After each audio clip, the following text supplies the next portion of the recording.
How is your fundraiser going this year? If it's anything less than amazing, it's time to talk to Shawn Murphy at FanPledge. No product to sell, nothing to deliver, and guaranteed results. Raise at least 10% more than your current donation based fundraiser, or it's free.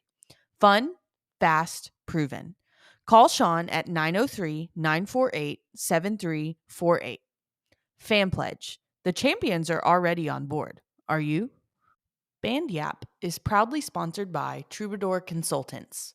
When it comes to planning group travel for your fine arts program, look no further than Troubadour Consultants. Whether you're organizing a major out of state trip or need top notch accommodations for the state marching contest, John Mize and his team are ready to create a custom travel experience that meets your band's unique needs. As a family owned, band director run company, Troubadour understands exactly what it takes to make your trip stress free and seamless. Plus, when you book a trip with Troubadour, they will sponsor a $500 college scholarship for a student in your band. Directors who book will also receive a free Mollard baton as a special thank you. Visit troubadourconsultants.com today to start planning your next trip with the experts who truly get it. He's like Ron Swanson. That correlation has been made to me several times. Yes. No, I identify with Ron Swanson. Get some angry emails off this one. I'm not getting any angry emails. No, I'm gonna get the angry emails. No, they're like, dude, what are you doing to us? Hello and welcome back to Band Yap. My name is Alexa Sanchez. And I'm Jose Sanchez. And today is daylight savings time, but we do have some snow here too, because we have Austin Snow with us. Hi, Austin. Hey, I like that. Thank you. You're Like, welcome. how often do you get like the weather joke? Is it like me and the Jose can you see kind of situation? Every once in a while, someone's brave enough to do it, and I just, I provide them a stern, if not puzzled look, and we move on with our day. No, I mean I actually really like my name. I think it's interesting, and my wife would tell you it was a perk. She's like she liked my last name. She's like, I could take that name. So That's fun. Well, so do you know the origin of your last name? um my dad gave it to me. Pretty sure his dad gave it to him. And then past that, it's a little fuzzy. Our people were kind of a lot of there was if I get this wrong, I apologize if any extended family ever listens to this. But what I was always told is that like the paternal side of my dad's family, they were sharecroppers in Deming, New Mexico, and before that they uh, came from the east, and they were just basic. Yeah. Like my grandfather, he would break broncos and pick cotton, and would travel throughout West Texas, and that was what I was told, and we have it that's kind of our origin story. That we've always kind of been kind of traveling people, odd jobs here and there. Jose, I swear that you're like one step off from the dad in my big fat Greek wedding. Why? Because you're always like asking about the etymology of people's names. I sure am. I'm always curious. Well, like one of my there you go. Oh, there you go. But like one of my former principals' last name was Underwood, and he would tell the story about like how his like family is from like I think Ireland, That and would like make their sense. family or originated like where they live was under like a forest and under the wood, and that's where their name came from. Nice. Huh. Like I don't know. I find that really interesting. Yeah, I mean, if you go back, I mean, like, because I looked up like I was looking up like coat of arms or something with the family history, and it's really like that. Like, if you look up like the surnames like Snowden, Snow with the e at the end, they're all like they came from like the Norman invasion into England and Ireland, and there's a lot of obviously a lot of Irish in my family. Hard to hide that. But I mean, there's my mother's side. There's some Dutch and German and French, and I don't know. I'm just an American guy, but doing American things. I love that. Well, what literary character do you find yourself more relatable to, Jon Snow or President Snow from the Hunger Games? Wow. President Snow, fantastic. I mean, I've often fantasized about setting up a game of sort to, you know, decide who gets to stay. That's just sounds like a fun time. Well, and this is how we there, weed out the bands. there's my cover art for this episode. So, Well, Austin, since we've already gone down this rabbit hole, can you tell us a little bit more about yourself, your background, education, teaching experiences? Yeah, sure. So I was born in Oceanside, California, and my both my parents were Marines. So I grew up in a lot of places. I lived in Okinawa as a kid for about 4 years. That was really cool, and I've got a lot of like really good memories from that. And on the East Coast, they were stationed in Lejeune. When my parents got out in like around 1990, we moved to Texas, and I went to Bowles Junior High, and eventually went to Arlington Martin High School, and then had some stuff happen with our family. It was kind of a tumultuous time for me, so I ended up going to Trinity High School in Euless, Texas, for a year, and then my senior year I went to LD Bell, and that's where I graduated from. So, and this is all in the mid to late '90s, and after that, I kind of needed to get out of town, which is a story in and of itself. So I joined the Marine Corps and did that for almost 7 years, and in a nice fun time in the early 2000s. We'll leave it at that. And got out of the Marine Corps, decided I wanted to be a rock star. So I was actually a pretty good guitar player, um, and played with a couple bands, did a couple tours, got to do some cool stuff. But eventually, it never really kind of worked out. And I remember being in we were playing we played on a riverboat casino in Evansville, Indiana, right there on the. I'll never forget it because it was like almost 40 degrees outside. We were broke, and I got out to go use the bathroom and stuff, and I was like dirty and hungry, and the tour wasn't working out very well, and I was just like, man, I had to do something else. And we got back and we played a couple more shows, and I ended up getting kicked out of that last band because I'm kind of a taskmaster, and I wanted to work and wanted to be serious, and a lot of the other guys kind of wanted to play around a little bit more than I did. And they found me to be a little domineering, so I decided I'll go back to college.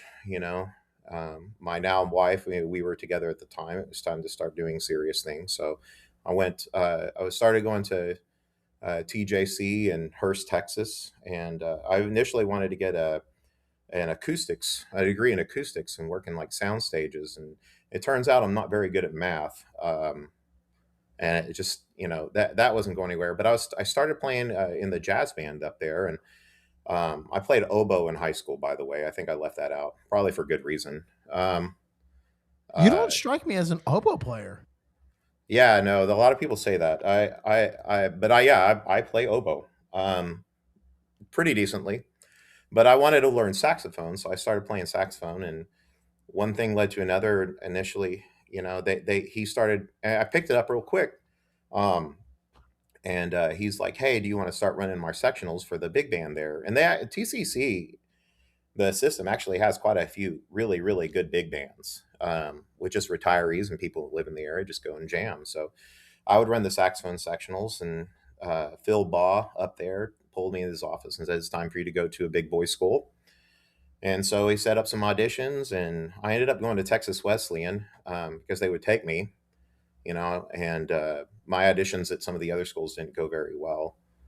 I'd only been playing saxophone for like a year and a half, so, and um I went there and I worked really hard to become as good as I could, as fast as I could. And initially, didn't go to be a band director, even though I kept getting pushed that way, and got really into choir while I was there too. And they were trying to make a choir person out of me, but I like instrumental music better. And So that's what I did. I started off doing elementary music at Midway Park Elementary and HEB. That's where I student taught and got a long term sub job there, and that was fun. Almost did it again, but then I ended up going out to Denver City, and my first job was with Jerry Rodriguez at Denver City. Spent 3 years there, did some good band stuff there, and that led to me becoming the assistant at Anna, where I was there for 7 years as the high school assistant at Anna High School in Anna, Texas. And I did good enough there that they wanted me to come to North Lamar and take over for Andy Jones, which I believe that brings us back to Doe. So okay, so there was quite a few different things to unpack there. Um, so number one, coming from a military family, like how was that like developmentally for you? Like, I mean, I can only imagine there was like so many different types of experiences that you got to have. A lot of other people had like didn't have, but like, what did that teach you about you? And like how you operated like with like the moving and figuring all that stuff out. Well, up until we moved to Anna, Texas, I had never lived in one place more than 2 years my entire life, in one house, not one time. And you know, I'm pretty good at meeting people and making friends when I need to. I think on some levels it kind of can make you a little bit makes it really easy to compartmentalize relationships in a weird way. I think that uh, it it deepens your social emotional understanding while at the same time kind of stunts it. It's a real weird thing, but it's weird how I can turn that switch on and off as far as like meeting people, forming relationships, and so on and so forth. But I do have quite a few very very long relationships, but I'm very selective who those people get to be. Yeah. I mean that also tells you like how resourceful like kids are because any interaction that I've had with you, like I can always tell that like you protect your own and you're very particular about who your own are. And I've always wondered where that came from. And then I saw a picture of you in the military. I was like, there it is. Yeah. I just didn't know how deep it ran, and like your parents were both military, and that's like a huge part of your life that I don't think maybe people from the outside know about you. Well, I mean, I think that there's a certain amount of edge that I've been told. I've been told that I'm very I don't think abrasive is the right word, but very it jarring to a lot of people when I speak. I don't really mince words very well. I'm pretty. You can ask anybody who's ever been in a region with me, meeting with me. If I have an opinion about something, I'll tell you exactly how I feel, and I don't really just you know what it is. I think that confrontation is a wonderful thing, and I think it's the quickest path towards resolution, and I'm very comfortable with it. And I think that's very it's jarring for people. Jarring is the word I keep coming back to. But yeah, I think that's what it is. I always see you as like stoic more than anything else. But I no, I'm incredibly emotional and sensitive. Well, I think some of that also has to be with like the mentality of like I don't have time to deal with anything else other than the truth and trying to get better. I mean, because like Yes. I think a lot. I mean, that isn't that pretty much like military life? Like they strip you down and then rebuild you back up, and it's like this is how we get the best out of you, and this is like what we have to do to get the best out of you. Oh yeah, no. And the thing about it is like my the two clinics that I've had for people to come in and clinic my band that I remember the most and I got the most from were two of the most harsh experiences that I've ever had in my career. Where I really, I mean, one of them kind of ripped me in front of my band and kind of made me feel small. Man, I tell you what, nothing lit a fire under me like I'm going to have you back and I'm going to show you what I can do with this information. And the other one was just kind of mean. It was my first one and it was great. And I still tell that story. It was epic. David Riker in Denver City. If you've never heard that name, that guy is a legend. He's an amazing human being too. Well, Denver City was doing like some things, like some really big things from what my memory was. Were like, did that, was that happening when you got there or before you got there? No, actually, it hadn't happened for a while. We took the band back to the state marching contest for the first time in, I believe, 23 years. When in my second year there. Before that, it was solid first division program. Had been for a long time, but it wasn't really competitive. They didn't really change with the times. And Jerry Rodriguez was who's a great friend and mentor that I worked with there and hired me to be his middle school assistant or middle school head director and assist with high school stuff and marching band. He he would tell you that it was just like, David Riker and David Rollins, they were the directors there for like years, and it was all late 80s, early 90s. They have a lot of state championships. If you go back on the archives, you'll see Denver City's up there on the list. And but I think for when I got there, they were still kind of doing things kind of in an old school way, and this was like 2013, 2014, and really the marching arts at the high school level, even at the small schools, was really starting to shift its direction, and core style had evolved quite a bit. DCI had this huge impact on how people do things, and they really hadn't changed with the times. And then we were starting to kind of recognize these patterns, and we were able to do some really cool stuff. Yeah, I've heard that name many a time, so that's pretty cool. So the military life, moving around, and then you end up in Texas, and like, what was the culture shift between like what it was outside of Texas to what it is in Texas? I don't know. I mean, Texas is its own country. I'll tell you that. It's the people are different. I couldn't tell you. I was so young, and I've lived in a lot of places since then. I can. That's probably a better thing, with the other places I've lived, because I've traveled around a lot and lived a lot of different places since then, and I always come back to Texas. But the I think I think really honestly, it kind of comes down to, I think everybody thinks all Texans are so friendly. You hear the jokes like Texas are like fake friendly. I don't think that's it at all. I think there's a real genuineness to the friendliness of Texans, but there's also an intensity to it that kind of might give some people this an impression of inauthenticity. Does that make sense? Yeah, But like, is this too good to be true? Where's the other? Yeah, like, yeah, no, I know what you're talking about. Yeah. Now, and to your point, I don't know if I would consider myself a Texan. My wife, who is a real Texan, reminds me of that often. I say "what a burger," um, and Yeah, we'll have to think about that one. I call Coca Cola soda pop, and Ooh, ooh. yeah, I get corrected a lot at home. So, Well, you did wear a cowboy hat to the state marching contest. man, that's just because that's a smart choice. If you're a band director, you should definitely wear a cowboy hat. That is a fine piece of headwear. You get the full coverage, and it's not like the floppy hats. I'm sorry, all floppy hat wearers, but those things look silly. You should get a cowboy hat. It just looks cooler.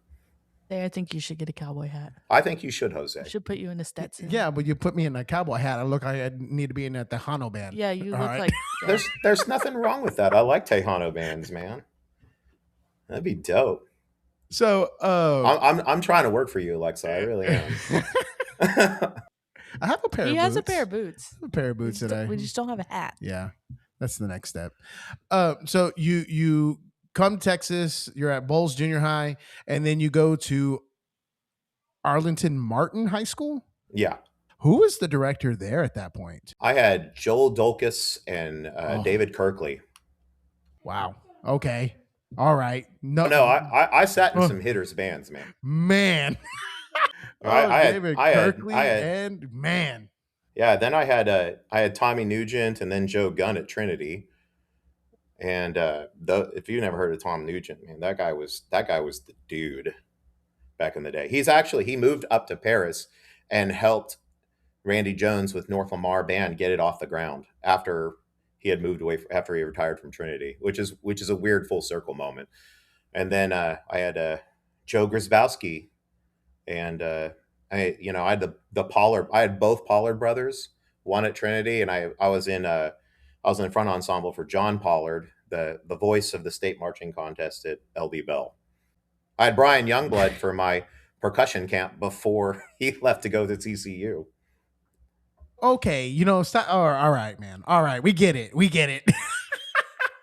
Like you said, all like I went to this school. I'm like, let me do the math here. I was like, oh, you had some band directors. Like, golly. So, what was it like getting like when you finally realized what they were like stepping into the profession? Like, what was that for you? Like going like, oh man, I had a different type of education. Well, I would say that I did, except for I completely squandered my experience with them. I was the worst band kid. I was not. I mean, I'll be honest with you. Like I went to one. I got to be when in high school. I only went. No, I did two. I did two concert and sight readings because I was ineligible for all the other ones. I have never marched in a marching band show. I've only performed in a marching band show on timpani in the front ensemble my senior year. So Austin, what was the deal, man? What was the deal? I liked was just not a very serious kid. I was too busy having fun, man. From and here's the thing is because I know because a lot of people think just like, oh, we were in percussion or low brass, you're in the back row, of course you were having a good time. No, man, I was up front having a good time. I think I got moved to the I remember in my I guess it was my junior year. Brian Pollard moved me to the fourth row as an oboe player because I wouldn't play quiet enough. That's when you oh when you banished the oboe player, especially in those bands. Oh no, no, I think they called me Conan the oboist. So playing All on hard right. reeds. No, I honestly, I was just obnoxious, man. I was an obnoxious kid. I'm still kind of an obnoxious adult, which I think is one of the reasons that I kind of can connect with kids on a level that some others have a little bit of a hard time with. But I really, I wouldn't trade those experiences for the world. And honestly, I think Joe Grzybowski was probably the person that got me the best. Like he was with all my shenanigans and stuff, he never really got that mad with me. He was just like, "Hey man, come on, you can do this." And he always kind of pulled me back in. And that was like my last experience in band. And honestly, as much as I was so happy to not do band anymore after my spring concert when I turned into that oboe, I think that is the it was the reason why I could never completely let it go as an option for a career. It's just it's very interesting like hearing your story and how you've navigated that and how it's like are now back in it and you're doing like the thing, man. You're doing a lot of great things. So Thank you. you do the military, get out of the military, you do your service, thank you for your service. And then you decide you're like, I want to do sound engineering and kind of go down that track. So like what drew you towards that? Well, like I said, being a rock guitarist and like in that respect and performing like that in that genre and in right when popular rock music was kind of on the decline in the early 2000s, which is really poor timing on my part.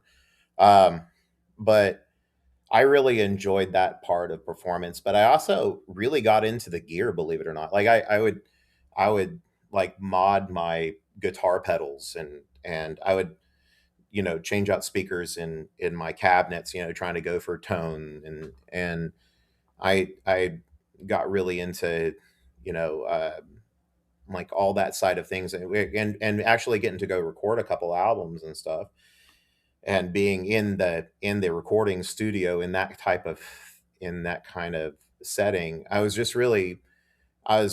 really mesmerized a lot by the process of recording music. And I thought, and the way acoustics work, like why does the amp sound completely different in this corner versus over here with a partition up with this microphone and that, and like it was something that just kind of like appealed to me on in like maybe, and I felt like it was like a real job, and I'd done what I kind of felt like just kind of play around jobs, and like this is something I could do for the rest of my life. And then I went to college, and I probably spent more time in the math tutor's office than in any of my math classes. I really don't get it. It's just not my thing, which was, so I had to course correct. I get it. English is not my thing. The written English, not the I language. I I saw didn't the way you looked at I me, did not Alexa. say I saw the anything. way you looked at me. That's not what I was. I That I, wasn't it. I have no comment. So okay. So what's your setup when it comes to like rock guitar? Like what is like the instrument? What's the axe for you? Oh, I play. My main guitar is a Gretsch thin line. It's like a center block. It's like it was the Synchromatic series. They released in like around 2001. I got in a wreck and I got like the insurance money and I went straight to Guitar Center and bought this guitar. Um, it's my baby. But I mean, I like it had like the de-arming pickups in it, and I like I and so but I took those out. I put a like a filtertron, like a hylotron in the neck position and a filtertron in the bridge. So it sings a little hotter, but the neck on it is just amazing. It's like butter. Even after, I've owned that guitar for 25 years and that thing is just like so easy to pick up and play. I also have, I like my Stratocaster enough. My wife bought me a Gretsch Duo Jet once, and that thing is just a great guitar too. But I like Gretsch guitars. In general, I like the neck radius on them, and I really like the tone, and I think they look good, and I think it's important that they look good. But I like vintage Fender amps. I played on a '68 Fender Bassman, and I ran that in stereo with like a Fender Hot Rod DeVille, like at the 112. For some reason, it has I subbed the speaker in that one for a Celestian greenback, but I'd run them in stereo. And it's a really cool effect. And I used like a Fender standalone reverb unit, and I'd have like pedals, and like most of my pedals were custom made, but I used like MXR stuff, and uh, it was really good. I think my tone was sick, um, and it was a lot of fun. Alexa, did you understand anything he just said to us? Yeah, Okay, I did I not. played guitar when I was a teenager, so I understand what he said. There was some of that I was like, uh-huh, and then some of it was like, uh-uh. That's like when people talk about clarinet to me. Yeah. That's how I feel. I can talk to you about clarinet too. You already? I love clarinet. I had to familiarize myself with y'all's podcast a little bit, so I've been listening to a couple episodes, and I've heard that you guys feel that the clarinet is a mystery. I think it's the easiest instrument in the world. I really do. Oh. Wow. If you got pinkies, you're good to go, man. I You don't. just need two of them. You got to walk them back and forth. Oh my goodness gracious! Actually, no. So Alexa like got really upset with one of my clarinet I players sure did. because she was sliding on a run. Oh my god. Was it on the bottom pinkies? Yes. It was just like, what are you doing? Like, Yes. why are you sliding? Don't slide. She was like, I can't figure out how to alternate. I was like, you play the clarinet. I always tell kids, I say, like, if you're sliding pinkies, there's a pinky you can walk to. You got to always walk the pinkies. There is, though, although my assistant's playing, was it one of the kids came in, they were working on Foundry by Mackie, Mhm. and there was one thing where it was like a C E flat to something, I can't remember, but I was like, oh my god, you actually have to slide that. There's no other way to do it unless you have a lefty flat, which nobody has that That kind of sounds money. like a very John Mackey thing. Yeah. To have in a piece. But it's just like, the clarinet. It's its own animal. I can't do the clarinet. Anything brass, fine, no problem. Except the Saxophone, French horn. no, that's fine, no problem. Well, Flute, saxophone. clarinet. That's That's where I started. I used to have a coworker in Anna that used to call the saxophone the tricycle of woodwinds, which I thought was horrible. As a converted saxophone player, I find that highly offensive, and shame That's on her. Really funny. I like Uh, that. shout out to Christina Biliou. She's got a few really good ones. But That That's is really good. funny. That is good. yeah, That's good. and just like the baritones, the tricycle of brass. Of course. That's what I was thinking. I just didn't say it. Okay, Yeah. but seriously, like how difficult is the baritone stuff when it comes to like marches? A I- march? Yes. I don't know. Talk to my baritones on radio waves. Apparently, it's real freaking hard.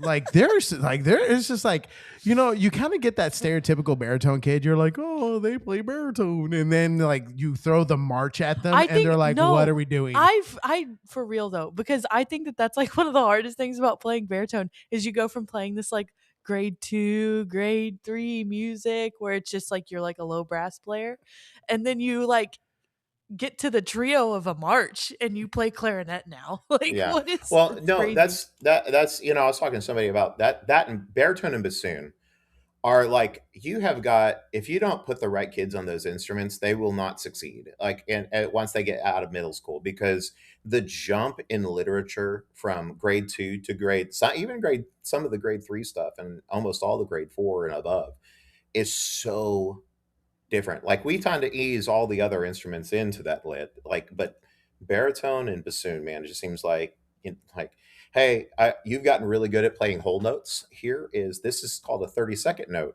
and with a grace note before it somehow. And by the way, that's a melodic minor scale you're about to play up and down. And best of luck. Yeah. Well, it's just like, oh, here's Melody Shop. Good luck. Yeah. Like, Yeah. It's true though. nothing big there. No. Nothing big. I don't know why they decided to do that to the baritone, because like seriously, everything else is like, oh, okay, Yeah, it's this is color. yeah, it's a lot God of though, color. man, when you sit next to a baritone player that's like a real like that's a Oh, hoss, Yes. man, it's like the most impressive thing. I sat next to one. We did this thing like a startup wind ensemble thing up in Collin County called Takari Winds, and they brought in this ringer. I think he was just finishing up his masters. He was about to go audition for the President's Own or something. I'm sitting there on a tenor sax, and this kid was just like, it was he was doing things I didn't know were possible on a baritone. And I didn't warm up. I just sat there and listened to him. And then it was like all of a sudden for time for rehearsal to start, and I'm like still putting a read on. I'm just like, it was so impressive. The guys that can really do it, it's like one of the most impressive things in the world to me. mhm. Yep. I agree. I've been fortunate enough. Like one of the guys I went to college with, he's now the tuba euphonium professor at the University of Georgia, and like listening to him play in college was just like insane. I had some people I went to college with like that too. It was just like you shouldn't be able to do that. Yeah. No. Yeah, and it's just like, man, can I practice that much? Is there enough time for me to practice that much? And it's that unique combination of innate talent coupled with just an insane work ethic. And when it finally meets, man, it's a beautiful thing to behold. I'm glad there's those people. Yeah. Well, it's just like any type of instrumentation. Like, there's just some kids who just get it. Hmm. They're just like, you make this seem a little easy. Or like you have that kid who just like, I am going to practice, or I'm going to get this, and you watch me get it. Mhm. Yeah, Like, but I'll be honest, like the second type of kid, that's the more rewarding one because mhm. like it's like, man, you decided that you're going to be good at this, and most people don't get to half what you got through and what you're able to persevere through. So that's always brings a little tear to my eye, you know. Mhm. So, Austin, like, why band? Why did you choose to do band? It could be sixth grade. It could be like you're growing up, and then like what you do now. Oh man, I think I think okay. So I remember I was going to school. It was the first off one of the first off base schools I went to in North Carolina, and they had a music class. It was like a public school, and they had recorders. And I would tinker around on piano. I loved like just banging away on the piano. We had a piano in the house. My father played guitar, but he just like strum. He liked to strum like Eagles songs and Beatles songs. That was just kind of his thing. And he just kind of liked that '70s kind of like adult contemporary stuff, and some of the new country stuff that was coming out, and that was just kind of his thing. And he would play those things, and he would try to teach me, and I would run off and go play outside and throw sticks at cats or something, whatever I was up to back in those days. And I didn't really give much thought of it. I I liked listening to music. I always loved listening to music. And then, but I went to this class, and this lady handed out recorders, and she's pointing out the notes, and it had the real rudimentary kind of essential element style, a G printed on the G note head, and like, and I figured out that I can play stuff by ear. If I hear a song, I can play it by ear. I can figure it out. And so I just went home and I just started learning all these silly songs and stuff, and um, I actually got really good at the recorder. And so one of the things we did when we moved to Texas, initially they enrolled us into a private Christian school, and they had a lady that taught flute and clarinet lessons. My sister got a flute and I got a clarinet, and it was very, I remember those lessons, and the way she did it was not the way I would do it. Having said that, I learned how to put the thing together and make a sound. There's pictures of me playing clarinet like this, which, if you can't see, is just me with my cheeks puffed out. There's definitely that horrible embouchure. I'm sure I was super, super in tune. But yeah, no, I mean, I kind of did it. And then when it was time at Ball's Junior High, you didn't start band till seventh grade. So we went to the instrument fitting, and I went and tried. And I was able to make a sound on all the instruments. So I had my dad had made an offhanded remark, because he would listen to classical music as well, and, that he thought the oboe was the best sounding instrument. And so I decided, in order to try to appease my dad or make him proud, I said, I want to play oboe. It's like, well, we don't start oboe, so we'll start you on clarinet. And my mom was like, great, he already has one. So I had to take clarinet for a semester, and then until they moved me to oboe, um, and that was cool. Um, I always liked being in band, and I always liked being in rehearsal. Like, I'm one of those weird people. I will sit in an actual concert rehearsal. I love it. Um, but I didn't like any of the other stuff, like practicing or being serious, or I just didn't. I like getting into trouble, getting in fights, and being stupid, and but band was always the thing that kind of held, like, anchored me and kept me away from ISS all the time. You know, it was like the carrot that just kind of kept me from going full blown. Let me go tear some stuff up. Um, so when I so and honestly, like I said earlier, like, when I put that oboe in check that in after my last spring concert, I fully intended that to be my last band experience. I had no interest in it. And then playing in the jazz band, and one thing leads to another, and then I find out that I'm actually somewhat good at this. And I didn't want to do marching band, because I didn't like marching band. I've never watched I was never one of those DCI people.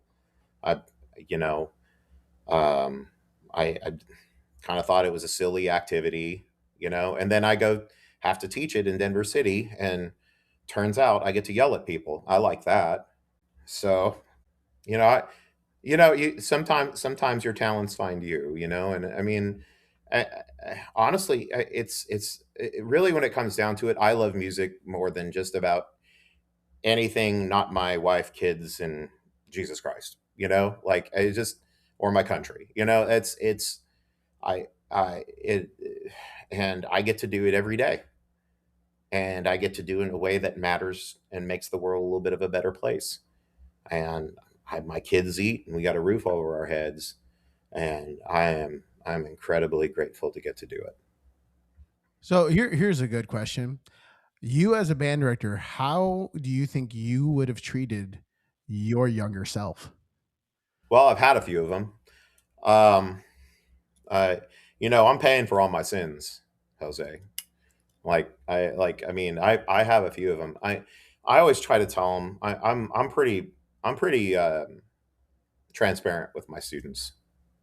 I really am. I don't really hide the ball from them. Like, listen, man, I understand what you're doing, because I used to do it. Can I? And I tell them, it's like, man, it took me a long time, a lot longer than it took most people, to get their lives figured out and together. And I wouldn't trade a single moment of it, honestly, because I wouldn't want to be anywhere than where I am right now. But there is an easier path, and it just comes down to, can you focus and work hard at something that nobody's really going to give you the props for doing, and can that in and of itself be worth it, and can you find a way to have a good time that's not at the expense of other people, because it's a better way to live. Yeah. Well, and that's something that I always like. I tell our band kids all the time. I'm like, and this has been specifically about like our programs, but when we started making the state marching contest and started being more competitive, and the football team wasn't doing as great, the band kids started turning on the football team. Yeah, there's some of that going on here. I don't And like it. yeah, me either. And I ooh man, I would light up my band kids. I'm like, what gives you the right to put their name in your mouth? I go, like, last time I checked, they're still Gatesville ISD. They're still Gatesville kids. And not only that, but several of those kids are in this program. Well, you know what's weird about that? There's a lot of people that think that the only way to be successful is at the expense of other organizations. There's a lot of that that goes on pretty much everywhere I've always taught, and I don't get it, because there's lots of life outside of band. I really hope most of my band kids, I think like 80% of them are in some kind of sport or other major activity that we have to share with at any given point during the season, and I think that's a good thing. Um, and I think that people it's and but they on the flip side, there's, as supportive as our community is, there's some people that are really resentful of the band program here at North Lamar. It's and I don't want to write it off as just jealousy, because I don't think that's it. I think really honestly, sometimes like our kids, and every once in a while a parent will kind of lord that over other people, and people get resentful when you do that. And and I I think it's better when everybody's successful, because everybody starts working in that success mentality instead of failure mentality. And it becomes a lot easier to teach. It becomes a lot easier to push your own program harder, honestly, when everybody's got, and there's no quarter for people to go slack off somewhere. So Yeah. I hate Yep. that. Like that. Oh man. Well, like, this was like an infection inside of our program at some one point in time. Was that like, oh, we're just Gatesville? Like, oh, I hate hearing that. yeah, Like, just that kind of like defeatist mentality. Like, it's one thing to be critical of yourself, but it's a whole nother thing to be a defeatist. You know? right. Yeah. Well, it's that that defeat, it's a defense mechanism, because Hmm. if you it's like it's not accepting accountability for your failures, and a lot of people do that, and it's kind of hard to watch when, you know I guess the only thing you can do is just try to be a better example. I mean, I don't know how to get rid of that. And But I wish people knew that you don't have to dominate people's time, and you don't have to be ugly to get what you want in this world. And I think that there's still a lot of people in high school activities that do that. And I think it's probably always been there and always will be. But if I can not take part in it, that'd be just fine with me. Yeah. Yeah. The Putting somebody else down doesn't make you any better. You yeah. know, it's just kind of like, I don't know, speaking to your insecurities, and True. I don't know. Uh, I agree Well, with you though. it's projection too on a Yeah. level. Yeah. Yeah. Yeah, but that's a conversation that I have like all like at least once a year with the band kids. I'm like specifically around football. Like I'm like, we are the largest traveling spirit organization Well, band for the kids school. sometimes too get like resentful because they have to go to all of football stuff, and we have our own activity outside of that. Like there are some organizations that exist solely to like support the football team, but it's like we have our own thing and we do this. And so when it's like the experience maybe isn't that good, Yeah. it's just not that fun, but it's still, you still have to go. You still have to be a Hmm. good supporter, teammate, Well, so on and so forth. again, you can't change somebody's heart, but No. man, if you I do think, I mean, because like one of the things that's been going on a little bit better here, we got a new football coach, and man, he's just a super guy, and he comes out and supports stuff. We share a lot of kids with we have a couple varsity football players, and which kind of helps a little bit of that bonding thing, because there's people that are on the field, and then they come out and help you perform halftime. And but he's been really good about sharing the kids, much better than his predecessor. And I liked his predecessor; he was a good guy, but he was very much, no, we need to focus on football. And I'm like, that's great, but um I think it's just a much better relationship, and the kids like him better for it too. Like our kids, like, hey, Coach G, it's like they love that guy, and I think it's great. And and it's been really cool. Some of the football players are actually a little bit more friendly and respectful towards me, and that's always a good thing, because I don't tolerate disrespect very well, believe it or not, and it's just much easier when they play ball. Yeah. Yeah. Well, and that's the other thing is just like they are going to mirror so much of what we do. And so like whenever I hear a kid doing something like that, I'm like, that's not a good representation of what we're trying to do here. No, you're right. You're absolutely right. And I think if you ever want to know, if you're a young director and you want to know how you're doing as a band director, look at your kids. Do you like them? Because they're probably reflecting you. Yeah. Mm-hmm. Like So they're I mean I like almost all our kids. Like I can honestly say that there's a couple knuckleheads, that well, as normal. that's okay. It's you can like a kid, but also admit that he's a pain in the butt. Oh, there's been a few of those. Yeah.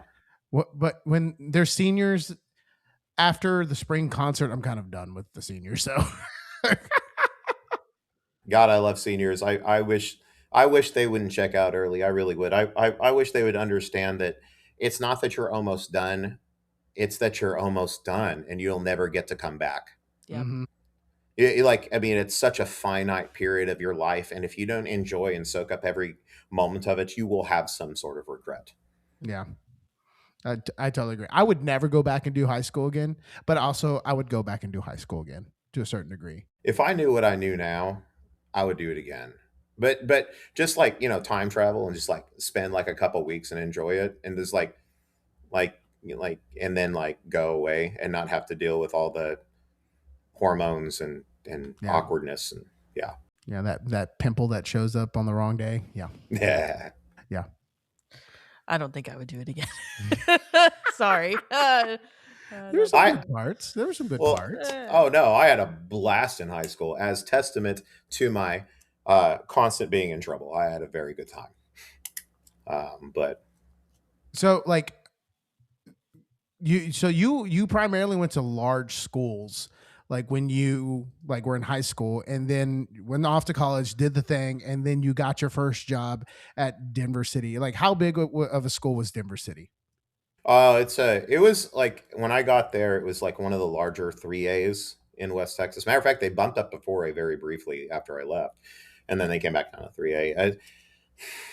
I'll never forget like the first time I actually like worked with the kids, and it didn't compute how why they were making the sounds that they were making, until like you start going down the line and start looking at the gear they're playing on. And Denver City, like that's one of those places where that district purchases all the instruments. Matter of, like they have the best facilities, great gear and all that stuff, but everything's just a little wrong. Like you go, like who taught you to put this thing together? Like your reeds like, crooked, and your ligature's on backwards, and of course you don't sound very good. There is moss growing on the inside of your upper joint. And I mean, like, it's just it was that kind of thing, and I find as I've traveled, I've been to a couple of different small school districts. That's kind of par for the course, unless they receive really solid instruction from people that are really dedicated to setting them up for success, which doesn't happen all the time. But yeah, and it wasn't like my predecessor there was a fine band director. It was just, you're by yourself so much. It's not like you have private lesson teachers checking on, two assistants and this, and the resources are really just the difference. Like when I was in high school, as there was always somebody to handle my reed not working. When you're in a small school and you're on the podium, you've got, and some of these small schools where they have large band programs but a small staff, you might have 80 people in a room trying to rehearse them. You have your clarinet player or saxophone player come up, or a trumpet player whose second valve's not popping back up. It's like you don't have the resources just hop off the podium and you know tank your rehearsal to go fix this one instrument. Sometimes you're just like, dude, I need you to finger along and come see me after class. Yeah. And that's the biggest thing I think that a lot of maybe big school folks don't really understand. Um, but it's just resources. It's kids aren't less than. They're not as smart. And they're just have a little bit less resources. Makes a Yeah. difference. And that was like, I mean, it's just like the same thing when you have to teach like beginners all in the same class. You have two periods of beginners and they can't separate them for you. Oh, I've never done that. Thank Oh, I God. have. I've Oh never my had to do that. goodness. Unless we had to combine because somebody else was sick. Like, I mean, I've been very fortunate in that respect. That I've never had to do that.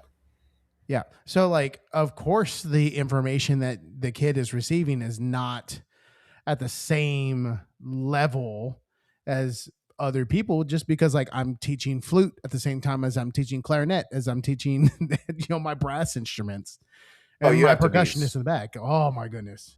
you have to be so organized with that. You have to have such I know there's people that have done that really successfully, but I don't care how good you are. It's you. You're basically you're dividing your time by however many instruments are in different instruments that are in that class. And that, especially as beginners, it's such a it's time. It's the time is worth more than money, really. We're on a 4-day work week, which is just going great. I love it. Let me tell you something. It's the best thing ever. Um, and that day gone has dramatic effects on the middle schoolers, especially beginners. Yeah. Well, and that's the thing that I fear the most when it comes to like a 4-day week. It's not really my high school kids that I kind of worry about. It would be my sixth graders and my seventh graders and my eighth graders, because that's a lost day of instruction. That's teaching loss. And then, I mean, we know how they are on a short week anyways. Yeah, it's not ideal. It hasn't affected the high school though. I like honestly, in some ways, it's better for the high school. Because we'll still have a rehearsal on our off day, and because there's not really anything else going on, the kids are more. And it's not like, I mean, because we have to do our rehearsals in the evenings. Like all of our rehearsals are in the evenings. So I would notice my first year here when we had Monday, when we'd have a full day on Monday, and then we'd have rehearsal afterwards. Man, that last hour was so hard to get through. That last hour of rehearsal, and it's just because the kids are done. They're tired, man. They've been up there since 7 o'clock in the morning, and it's a long day. It was a long day for us too. I probably wasn't my best teaching self at that time either. So having that off day in some ways gives us a more focused and detailed rehearsal. Yeah. So Well, I mean, you're right. The kids carry so much by the end of the day. They're like, oh, I got this homework. I got this going Mhm. on. I need to do this. I need to do this. And by the time they come back for like a later rehearsal, it's like, I don't want to be here right now. yeah, some of them. I mean, we have band kids here, man. I mean, some of these kids they live for marching band. It is what they. That is the matter of fact. I don't even know if they'd come to school if they didn't have marching band. So a lot of the band kids are like that here at North Lamar. Yeah. We've started to see like a shift in our culture, Yeah. but it's taken some years. Yeah, Yep. So it you always go to does. you go to Denver City. You're there for three. You said 3 years, Yes, sir. and then you go over to Anna, and you're at Anna for 7 years. Can you tell us about like the explosion of that program? Well, when I got there, it was a solid first division program. It really was. Justin Wallace, it was had just started his second year. He came in the year before me.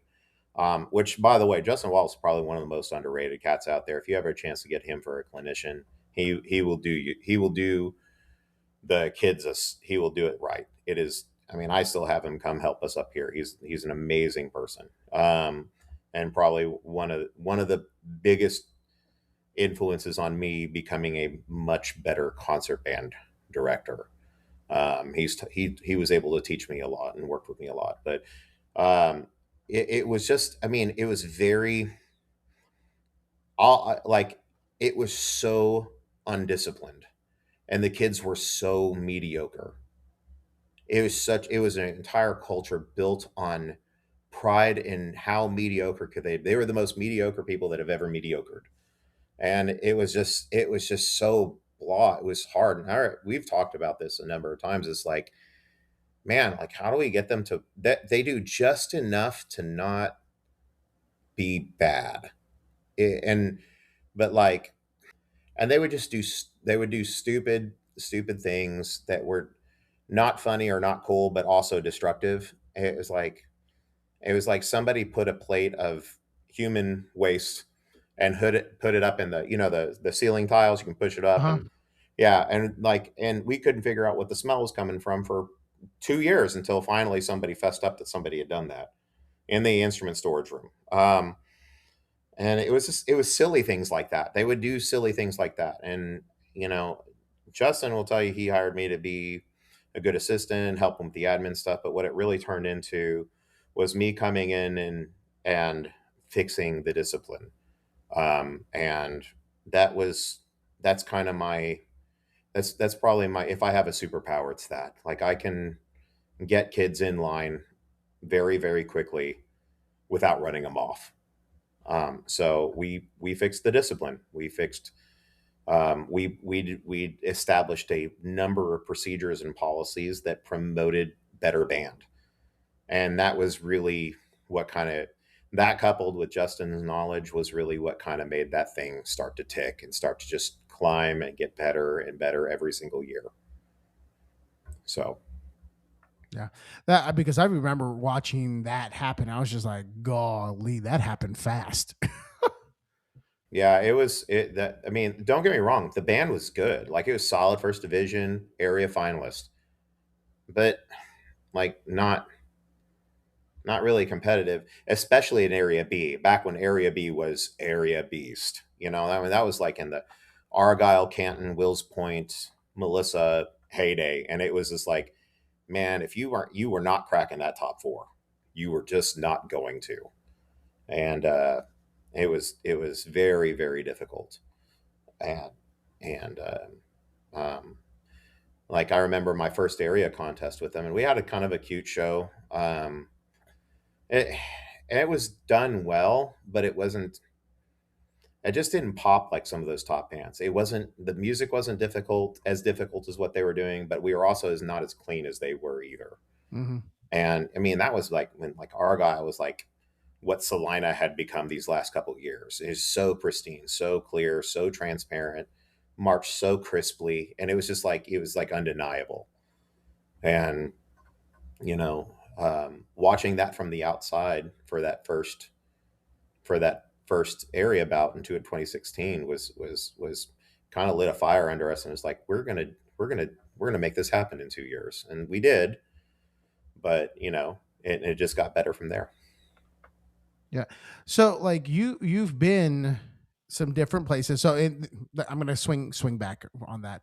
So you decide to leave Anna, and you end up at a perennial powerhouse, a program of history, North Lamar. Um, like what has that been like for you, taking over a program that has been historically like a program, not Well, just like, oh, like we're good, we're competitive. It's like they are carrying a big stick around. you know how they say, don't be the guy that follows the guy. Yeah. A lot of people told me that when Randy, I had kind of made like a soft inquiry on it when it was open, but Randy Jones had said, "Yeah, I think we found a candidate," and I had called late, and I was like, "Ah, that's fine. I'll stay in Anna." And I actually got called up for a judging gig, and I was in I went to do Boston, and Randy Jones had texted me while like right, literally right after I finished judging their middle school band in sight reading. He's like, "Hey, can you? I know you're in New Boston. Can you stop in Paris, Texas, on your way back?" And he came and talked to me and do it. And it's really, honestly, it's the same problem we still have. A lot of people, Paris just seems geographically isolated, and a lot of people don't want to move here. But um, it was they were having a hard time getting somebody to take the job. So we'd wanted to kind of move our kids out of Anna for a little bit. It was starting to get really big, and there's with growth comes other things that maybe sometimes you don't want your kids to be around. And we really wanted to find a place in the country because that's a little bit more me and my wife's speed. So it just kind of seemed like God was leading us here. And so I was like, I'll take the plunge. And I came here and introduced the kids, and oh my God, they were, because Jason Smith had left earlier that spring too. And Mm-hmm. their middle school director quit like right before UIL. Like Gina Urin had to come out of retirement to take those kids to UIL. It was like a slew of things that had just happened, and everybody was gone all of a sudden except for the percussion director. Like everybody left. And so I came up here and Randy introduced me, and I told the kids, I was like, I'm not Randy Jones, but I'll work hard for you. I promise I know how to do band good, but and if you'll give me a chance, I'll do my very best for you. Please stay in band. Let's keep doing this. It'll be okay. And they gave me enough. They gave me enough of a chance that a lot of them stuck around, and we had a good first year. But it still wasn't. It still wasn't my band, and man, they let me know it. Um, it was really hard that first year, and I had a really young staff. The staff, some of us didn't really gel yet as a staff yet. Um, um, there was just the vision wasn't super clear, um, which is probably my fault. Um, I had such like super imposter syndrome. I can't tell you how many times that I was just like, what am I doing? Like this is so incredibly hard. And all year long, because I went from teaching like grade twos and threes to grade fives, and it was just like, and that's such a big jump. And if you don't know what you're doing, it's just like, man, you're just going to fail those kids left and right. I just asked for as much help as I could from anybody who would give it to me, and really tried to humble myself as much as I could just to kind of survive that first year. The second year was better, but it was still kind of there. It was just like a lighter version of that first year. And this year has been much better. The kids are great. It's more my band, but I will tell you, there's three things that made that work, and the first is Randy Jones.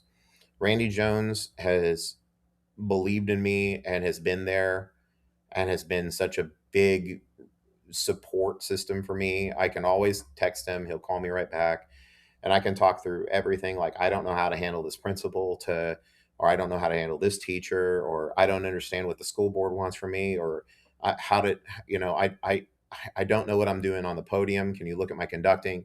To like, and he's just incredibly supportive. Tells me constantly that he believes in what I'm doing, and feels confident that he left it in good hands. And it's just I'm just really grateful to be here, and I'm grateful to still be here, because I could have very easily have messed this up, Jose. Well, like there's a few programs that like I look at and I go like, man, whoever takes over that program, is either one going to have to really know what they're doing. Number two, the program has been established enough that it's going to kind of run itself. Or number three, the program will turn in on itself, like a snake eating its own tail. And like that's the danger of like these powerhouse programs. Like a prime example, China Spring. you know Pam Hyatt was there for X amount of years and she had won an honor band and they had been doing really, really well. And then Mark Nicholson comes in and he like is still doing the thing and converts them into core style marching, which could have Yeah, I remember that. easily imploded the program. Yeah, that was kind of a magic trick he kind of pulled, and he kind of snuck it in on them too. Uh-huh. I was joking with somebody else about that a long time ago, but it's like, I see what you're doing. But it was really cool, and Mark's like one of the greatest guys too, man. He's such a cool dude. Uh, And now they and have Adam Mothersole there. dude, what a where did he come from, man? I was kind of I was like, oh, they got a new director. Oh no! And then like there they go, Yeah, freaking just taking it to the house again. That was good for him. I think that's awesome. He was on that. He was already on that staff, wasn't he? yeah. So Adam actually student taught with me over at Robinson, and he Oh, was so it's your fault. my It's your maybe fault, man. maybe a little bit. No, Adam's great. He's had a Yeah, he great is. series of band directors he's worked with, and then he was at China Spring for a year, so he got to see the system and like the process, and he has a really good support system with other band directors in the region. So I mean, he's definitely leaned on the people he needs to lean on. Man, I tell you one thing that I actually really admire him from him. Man, he went in there and he was smart enough and humble enough to not really change very much. Like if I would have just taken China Spring from this year and the year prior, it's the same band. It's the same vibe, you know? And I think that it takes it takes an immense amount of humility and intellect to kind of keep that to make that happen. To where a new director can come in and it looks and sounds like the same band. Yep.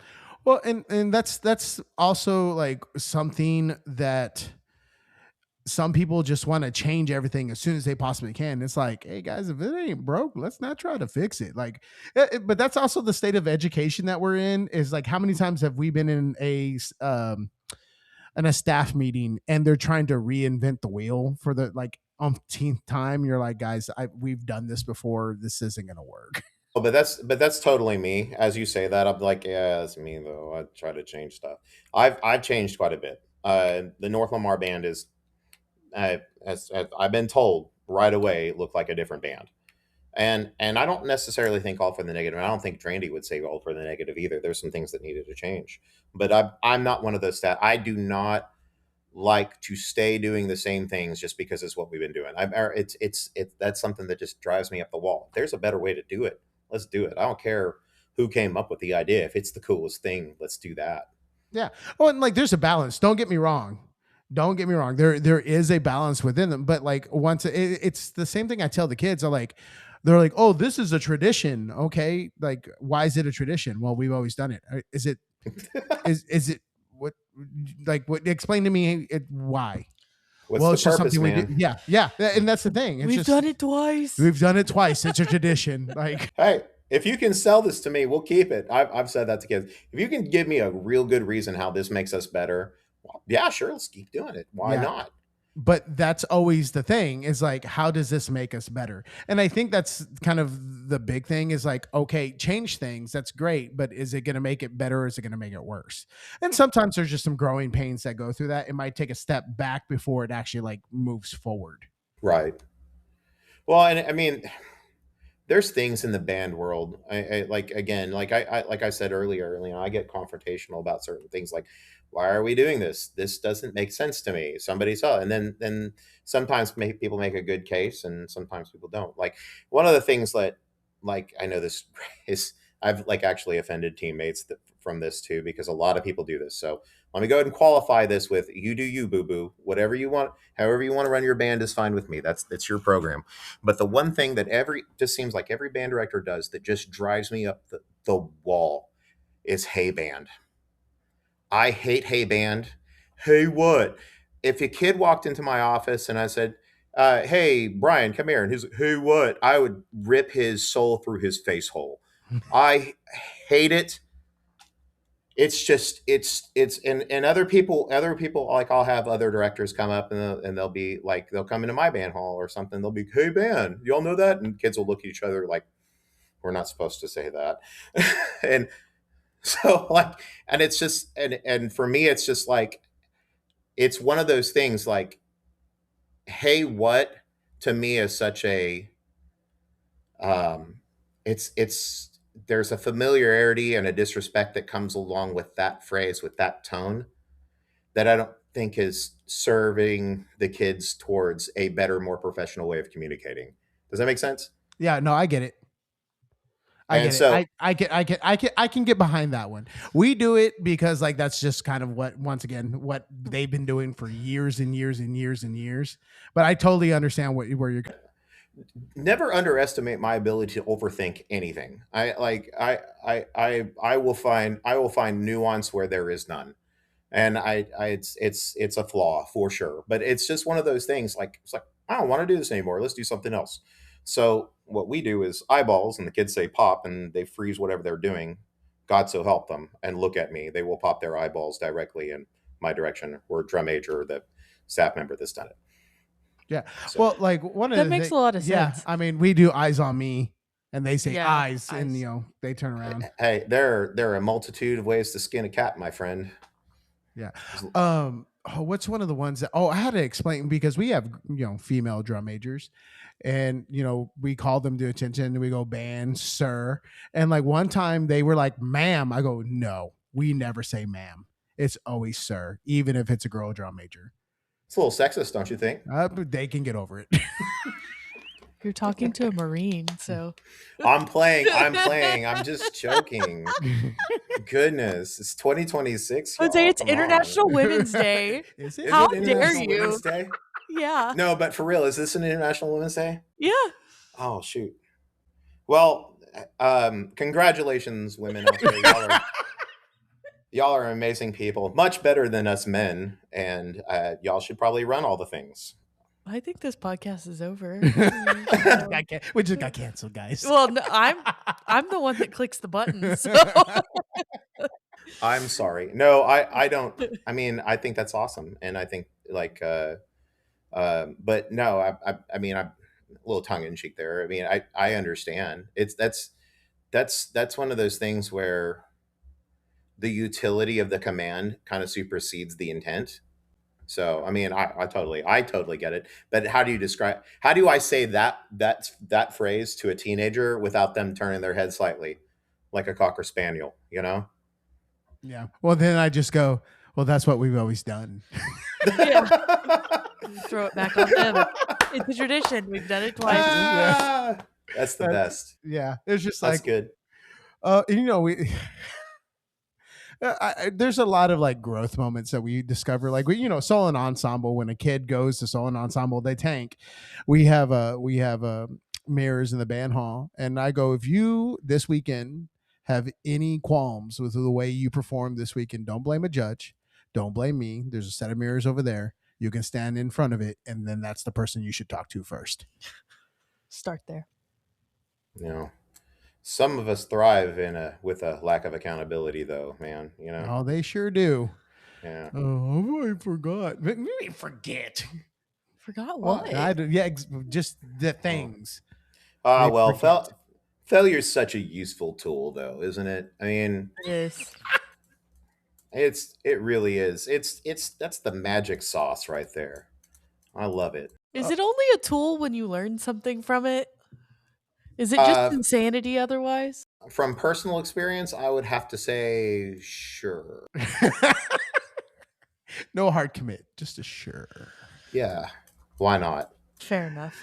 So speaking of secret sauce, so you've been part of like 3 programs that have done like wonderful things. Like what do you feel is the secret sauce other than Austin Snow? Process and procedure.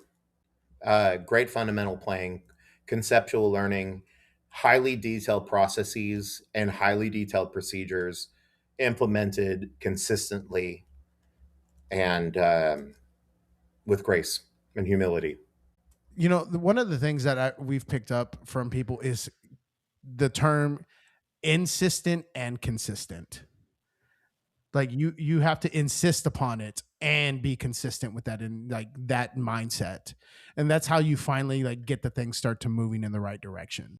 Well, yeah, because I mean, there's too much negotiation with students in programs that are struggling.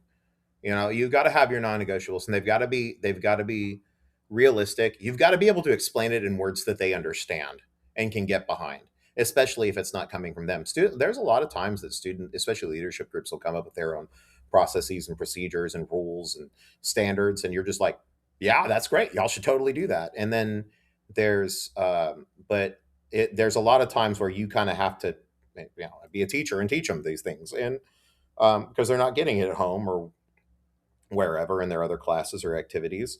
And I think if you can't explain the why, especially to this generation, they'll never really buy in. And they have to want to do those things. And that's where that insistence and the consistency thing, because if you're not consistent with it, then they stop believing you that you really meant it. So, yeah, I like that, insistent and consistent. That's a much more economical word use than what I said earlier. We love economics. Unless you're the gas prices right now, I don't like you. Oh my gosh. Change the subject, Jose. Ooh, I'm not traveling anywhere. No, I filled up some gas earlier, and I looked at that. I was like, huh, that seems more excessive than it was the other day. Yep. Crazy. Oh my Um, goodness. almost as if global politics has something to do with domestic repercussions. I love Just Austin's like delivery of things. It's just like, huh, neat. well, it's either that or I start getting mad and throwing stuff, man. I mean, I like. And I talked about that switch, right? That earlier, like like turn on and off the raw versus curated the curated uh, tour through my mind. Um, yeah, it's just there's no reason to get mad about things you can't control. Yeah. And I have to tell there's myself that all the time. You really do. I'm like, why am I getting mad about this? I am making myself mad. Stop it. but Stop it. does Alexa also tell you those things? Less. Depends on what it is. Yeah, less now than what she used to. Y'all It been used married to- enough. You've been married enough that you already hear the voice in your head already telling because she's already told you the things. That's probably true. Yeah. Do you hear my voice in your head, Jose? All the time. Is that a good thing or a bad thing? That's a good thing. Okay. It's probably at the It's probably at the grocery store mostly. Like you're trying to pick out something. She probably told you 3 or 4 times, and you're just like, it's like what's that meme with the guy with a finger over 2 buttons, and you can hear her Yeah. voice. Yeah. Yeah, A little bit. sweaty. Jose has a problem. I do have a problem. with HEB. He hears a lot of voices in his head in HEB, and they all say buy everything. Yes. But So- but HEB has solved all our problems, hasn't Yeah. it? I mean, I'm with you on that. Yes. It is also the number one, besides like the mortgage company and daycare. It's like the number one like bank account subtractor. So Jose definitely contributes to that Oh, if I he do. goes into the store. Mhm. Well, fortunately, we don't have one in Paris, Texas, so I don't have to worry about that. Mm-hmm. Mm-hmm. Here's a question for you. What is it like teaching in a town that has 2 high schools that are small school? Well, actually, there's 4. Believe it Oh. or not. There's 4 high schools. Yes, there is Oh my Paris High God. School, which is a large 4A. There's Chisholm, which is a larger 3A, and then there's Prairie Land, which is a smaller 3A. Wow. It is weird, and by weird I mean, oh my goodness, these people don't like each other. These two, well, they just don't, man. It's I'll sum it up with this. We played our volley. I think it was volleyball. Went to go play Paris High School's volleyball team. And it was like the big crosstown showdown. It's a big to do thing, and we I don't forget, like percussion director said that something was wrong with one of our bass drums or they forgot it, so they borrowed one from Paris. Well, they're out there playing cadences because the drum lines were invited for this game, and the superintendent came down and just chewed the director for Paris up and down for letting them borrow one of their drums. Like it was like the worst thing in the world. I was like, "Oh, that's not petty at all." And I mean, it was like, and I called the guy and apologized, like, man, thank you so much. He's like, yeah, just FYI, we ain't gonna be able to do that again. It's like, but the band programs, we do a Lamar County showcase every marching season in that dead week between region and area, so we can kind of get one more kind of public performance that's not a football game, where people are kind of like there to see the bands, and like Mhm. the entire community will show up. Man, they'll fill up those home stands to watch all 4 bands go, and it is one of the coolest things ever. and the kids get along. And most of these kids, like, they go to church with each other. We have a little bit of a competitive spirit with the Paris high school band, which is a great and storied band program in and of itself. But a lot of our kids, they know those kids. I mean, we're just on the other side of the loop, and like I said, most of the kids around here go to church, or they'll play travel softball or whatever it is with each other. So the kids all know each other, and they all, I mean, the band kids get along really well, and they really do support each other, even though we'll maybe make a joke, from here or there, but the directors here are super nice. Brian Ewing, he took over for Charles Grissom. He's doing a great job over there. Um, uh, uh, Daniel Curry just took over at Chisholm. He's a great band director. He's been around for a long time too. And John Kilgo over at Prairie Land's a great guy. And we've all helped each other. We've helped loaned each other instruments, loaned each other gear. I like Prairie Land let me borrow some mutes last concert season, and it's a great relationship between the band directors. I got a lot of respect for those guys. And But the sports ball, not so much, man. Man, they tend to key it. They have real rivalries going on there. Man, I didn't realize there was four I didn't schools. either. I knew of the two, just didn't know about the other two. That's crazy. Yeah. It is. But Wow. there's history there too. There's like a long-standing history between North Lamar High School and Paris High School, like a long history that's involves some politics and some other things. It's kind of part of the local lore around here that I'm finding out. So Yeah, I mean, there's just some different things that happen in different areas of Texas. Well, let me ask you this: since you have literally scraped the top half of Texas, you've gone from West Texas to like North Texas. Now you're in East Texas. Like, how do each one of those regions like differ from each other? well, West Texas is its own animal. Um, I think there's some correlation. Neither one would admit it. The North Texas and the East Texas bands, other than military band, a lot of the standards and stuff is kind of the same. It's not as far apart as I think either two groups would probably say it is. East Texas has like a real pride in its identity, and we're like right on the edge of the Pinewood Curtain. We're technically East Texas, but geographically, DFW is a lot closer than Tyler Longview, to where we are. And it's only an hour and 15-minute drive to McKinney. It's not far at all. Um, Culturally, North Lamar is definitely closer to, I think, some of the as in the band hall, anyways. It's a lot closer to a lot of those DFW schools as far as the way they do band than it is some of the other East Texas schools. West Texas is different.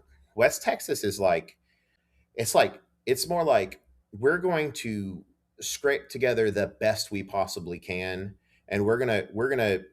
It's very. I think it's a great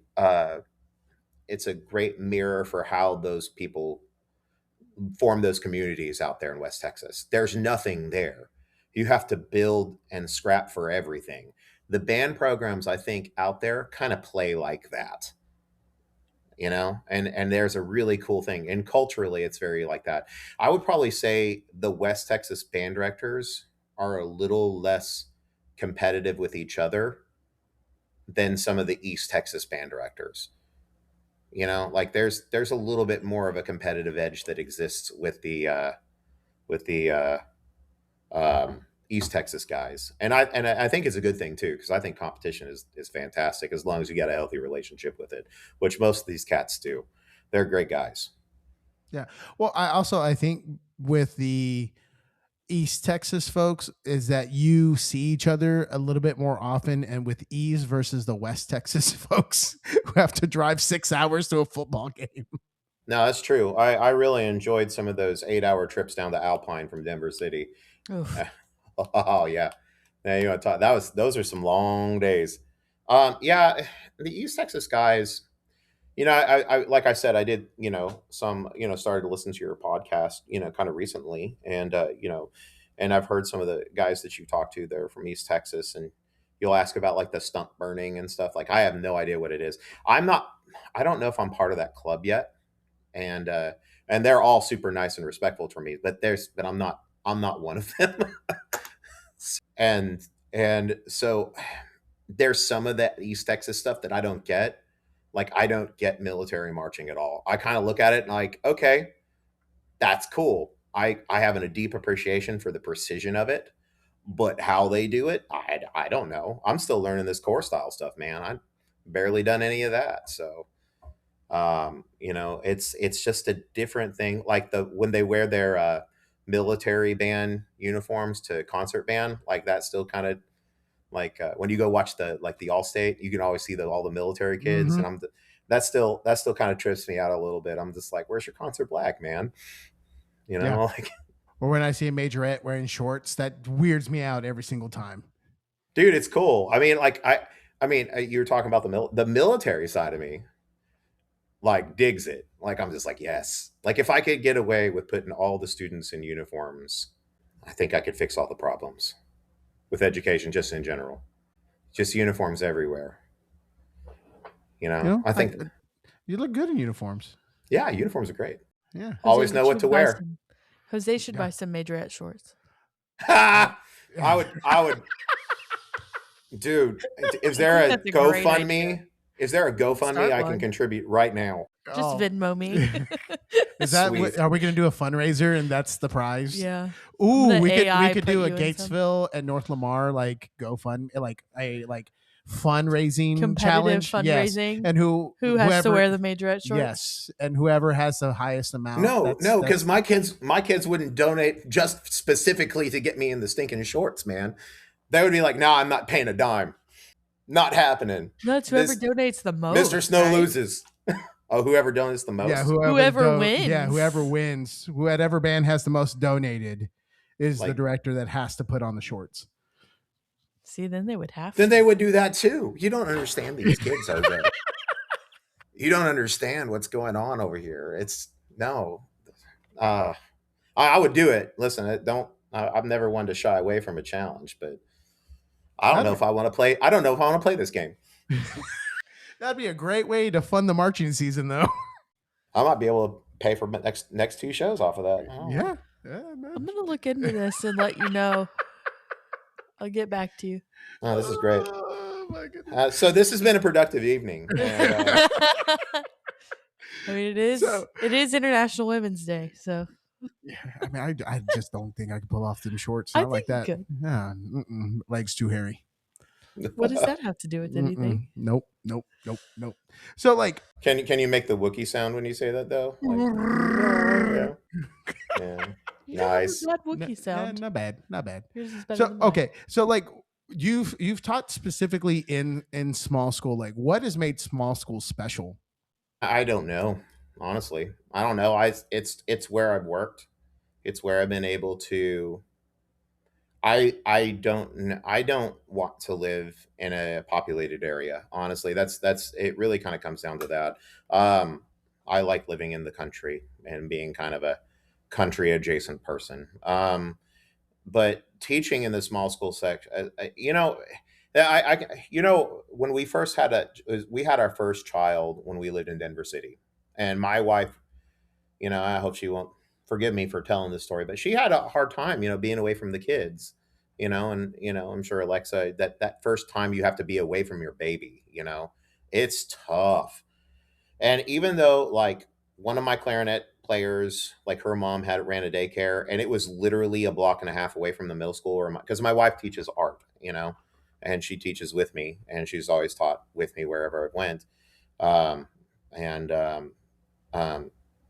she's one of the things that we were able to do being a small school that we could never have gotten away with at a large school was have that proximity in a small town where everything's kind of close, where Kayla was able to request from our principal that she get her conference right after her lunchtime, so she could go pick up, Molly, and go to the house and just hang out with her for half a day. It really made a difference to her that we were able to kind of augment her time as a mother, where you probably couldn't do that at a large school. You know, it just that importance of family. And really, honestly, like I think a lot of schools, a lot of small schools especially, are a lot more careful with their staff, because it's not like it's not easy, we're not easy to replace, especially classroom teachers, you know. So that kind of family centered environment, I think, bleeds into the programs and bleeds into the cultures and community in a way that I don't ever really feel like happened at the large schools that I went to. Yeah. Well, and like for us, there's a huge difference in like, I mean, our family dynamic because our kids are in the band hall all the time because we work together. Yeah. And so like our band kids love seeing the twins. You know, and now the youngest one's starting to show up to the band hall and they cannot contain themselves. Oh, yeah. Well, my kids are long past that phase, but yeah, when I brought my kids to the band, oh, the baby, oh, squishy baby, you know, The other or something day, like that. I had a kid ask me the other day, I was with the baby, and he's, like, running around, and the kid was like, "Whose kid is that?" And I was like, Mine. It's my kid." And they're like, "Oh, I didn't realize it." I was like, "Who else is here?" Now my kids are still in the band hall. My daughter's in sixth grade. She's playing oboe. I really tried hard to talk her out of that, by the way, but that's what she wanted to do, and she is pretty good at it. Fortunately, she takes after her mother, so she's like actually smart and studious, and she's like your type A, like I'm the captain of this, and I'm the. She just made the cheer team, and it was like kind of. I mean, I went and watched some of those practices, and it was kind of like a no contest because she's been doing gymnastics forever. It was just like she's just such a high level achiever, and so oboe is the right instrument for her, and she's doing great with it. But now she's in the band hall, and now I'm really enjoying that. It's pretty cool to kind of give her a lesson from time to time. My son is in fourth grade. He comes up here, but he just runs around and tears up stuff, and and kind of hits on the high school girls weirdly. It's just he'll just say out of pocket things to them. It's like, son, not yet, dude. Just chill. Well, you don't got to respect the game. No, no. You know, remember what I said earlier about paying for my sins? Oh, yeah. Yeah, that's Yeah, I'm going to feel that later on in life. yeah. What did, Get what, ready. yeah, we struggled the other day, because we had our pre-UIL, concert Oh gosh. because we had, concert and sight reading this past week. Oh, by Like, the way, super congrats, man. It's just oh, straight thanks. ones across the board for all programs. That's awesome. It Yeah. was a long couple days. Oh god. Yeah, but that's such an achievement, man. Just kudos to you and the staff and the kids. That is so cool and so impressive. And So we did get 1-2 on a stage for our Our non-varsity, junior high our junior non-varsity high band got oh, it. it doesn't non-varsity. count. Junior high non-varsity getting a two doesn't count They for were the first a one band of the one zero. day. Yeah, they were the first band of the day, and they got a 2-1-1. I was like, well, that was a win for them still. Yeah. No, Uh, that's amazing. Yeah. we so we had our pre-UIL concert, and our kids, we want them to understand the value of teamwork, so we signed them up for city league soccer. And they had a soccer match at 5:40, and our concert started at 6 o'clock. And we have a sub non-varsity at our junior high that is a non-competition band or a non-UIL performing group. So they just do all the concerts when they don't go to UIL, just because the instrumentation's funky and all sorts of Yeah. stuff. Um, but so Alexa's in charge of that group. So I get to take the kids plus the baby to the soccer match. And of course, everyone has to go to the potty all at the same time. My son is what, he's 16 months, something around there, 15 Yeah, months. 17 months, I think. He's running around. He's tired of the stroller. Hey, I'm proud of you, Jose. That's much closer than I would have gotten with when we Oh, were still counting in months. That confused me. um, and so like Alexa's doing the concert, and my group is the last group to perform because we do all the bands, like the junior high and the high school, since Ooh. they were so close together, because our junior highs went on a Wednesday and our high schools went on Thursday of this week. Um, 4 bands, 2 days. Ugh. So here I am, like struggling. I'm like hanging on for my life, like with these kids. They end their soccer match at like 6:40. Alexa's varsity group hasn't gone on yet. They They go on. start at 7. They start at 7. So I'm stuck in the office for You could have let them no, free. no, no, not with They all could the have other free children. roamed.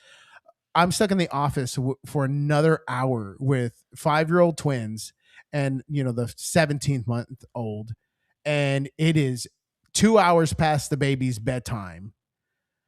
He goes to bed early. It is like I am like she comes in, I go change, I get on stage, I make my quick announcements. I don't smooth up the audience like I normally do because I'm just like, I'm cooked. I'm done. I'm tired. I have been beat into submission by 5-year-olds. And a, Yeah, and a 17-month-old. I'm just like, here are your kids. Listen to them play. Show up next week. Goodbye. yeah. You're welcome. No, I know, dude. But it's yeah, kids, especially around that age, 4 or 5 years old, man. It's just my kids are at that age where it's like a little bit easier to kind of let them go. Like we often kick them outside, like go outside and don't come back for a while. What are they doing? Playing with snakes? I don't know. Maybe. Uh, maybe sticking sticks into fire ant hills or kicking them to see how many will come out. That sounds like probably what's happening. Or maybe they're just playing basketball, and not always tearing things up.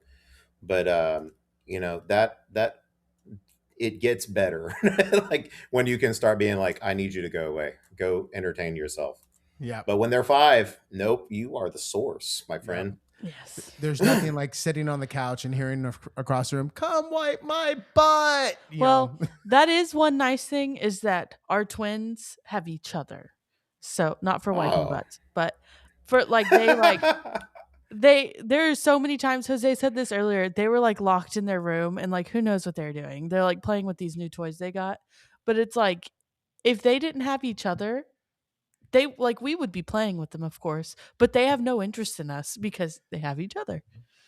So it's kind of it's a blessing and also very difficult. Yeah. Yeah. What and like I don't know about you, but I waited a little bit longer to have kids. Like I'm 40, so Right. the twins showed up when I was 35, Mhm. and people don't realize this when you get older, your energy level goes down a little bit. No. Yeah. And so therefore trying to keep a 5-year-olds with when you're 40 years old is a little difficult, especially if you're Yeah. overweight like me. Yeah. See, my kids were because I our firstborn came when I was 30. Uh-oh. What year was that? It was 34. It was 34 because 2014. 2014. Yeah, I was 34. So, yeah, she's about that age when I hit 40. A little bit older, but my son was 4, right in between. I understand. I know what you're talking about, especially when you're a band director and you get home and it's just like I've been on my feet for 8 hours today and solid. And I am also not a small gentleman. If so, I feel your pain, sir. I do. So, well, like Austin, can you tell us like how your military service has kind of like molded you into the educator that you are? Yeah, I think well, like I said, I was a hooligan. Headed I was headed down the wrong path for sure. And I left for the Marine Corps 3 days after my high school graduation. It was like, and I had to go. Um, and I think I wasn't a great Marine either. I mean, I wasn't, like I wasn't like your prototypical like super motivated hoorah Marine. I was decent, and I definitely had some high points and low points of my military career. But the one thing that I got from that And I think I showed up late to a formation once, and I had a staff sergeant tell me this, and it stuck with me ever since. He's like, and I gave him all the excuses, and he's like, you know what, Snow, you're a can't do kind of person. And I kind of was standing there in the position of parade rest, and I was like, and I kind of thought about it. He's like, I need you to be a can do type of person. He's like, you'll find all the reasons why you can't achieve something, and you haven't once had said anything about why you can do something. And all the time that I've known you, and I that might have cut me to the bone harder than any other insult that I've ever suffered from anybody for my entire life. And that kind of switched me around a little bit, and I kind of squared away for the rest of my time in the service. Not that I was bad, I wasn't doing great, but I really kind of bought in to a lot of the things, a lot of the ethos that the Marine Corps had to offer. And when I got out, I decided to carry it with me with everything that I did. I really found out, you know what? I like working hard. I like getting to the end of the day and being tired. It's like a reward almost for a day spent productively. And yes, I like a day off, sure. But and I long for a day off, or I long for a restful day. But when I get to the end of the restful day, I kind of feel like I've wasted it. I've squandered something. And and now when I'm teaching band, I really like to look back on a day and just be like, you know what? We made progress today. Whatever it was we were trying to do, we got better and we worked hard. And I don't, and I like to try to bring that into my staff. I like definitely with the kids, like if we're going to be here, we're going to spend this productively, and we're going to work really, really hard so that when we're done, we can look back upon our deeds and feel a sense of pride. So, the order and the structure and the intensity, that kind of jives with my personality anyways, which is probably what drew me to the Marine Corps in a sense anyways. It was home for me growing up in a Marine Corps household. And so I bring it in here, and I, I've had kids like us, like, oh, you're just trying to make this military. And I'm like, bro, this is nothing like the military. You're getting a taste, a very small taste, and I'm being nice to you. Yeah. So with these kids, I just try to be as prepared as possible, as diligent as possible, and really try to model that work ethic for them so that they also work real hard back and we can get cool stuff done together. Yeah. I think that's the hardest thing, especially nowadays, is like teaching kids like what it is to actually meet the standard and the expectation, and like having them hold themselves accountable. And that's like something that we've like echoed, is that like my standard for you should never be the higher than the standard you have for yourself. Well, it's funny because like in the Marine Corps, like one of the things that I know a lot of Marines hate doing is like field day. I don't know if you know what field day is. Field day is like one day a week where you are responsible for scrubbing your squad bay or whatever your living arrangement is from top to bottom, and then a staff NCO and an officer will come by and they'll white glove that.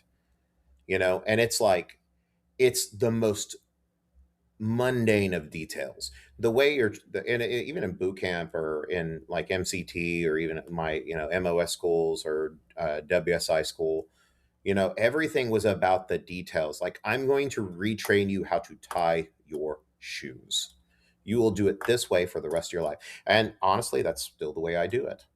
Why does it have to do it? Because really, honestly, when the stress hits and when you find yourself in a very stressful or hard or just a position that can emotionally compromise you, do you have the training and the repetition and the discipline to still perform? In the field of music, that's really the thing, because you talk about stage fright or audition fright or all that, those, fear of failure that a lot of musicians face. I mean, that's really the thing. Did you prepare enough that when you're emotionally compromised, that you can still perform? And that's kind of the trick, isn't it? Mhm.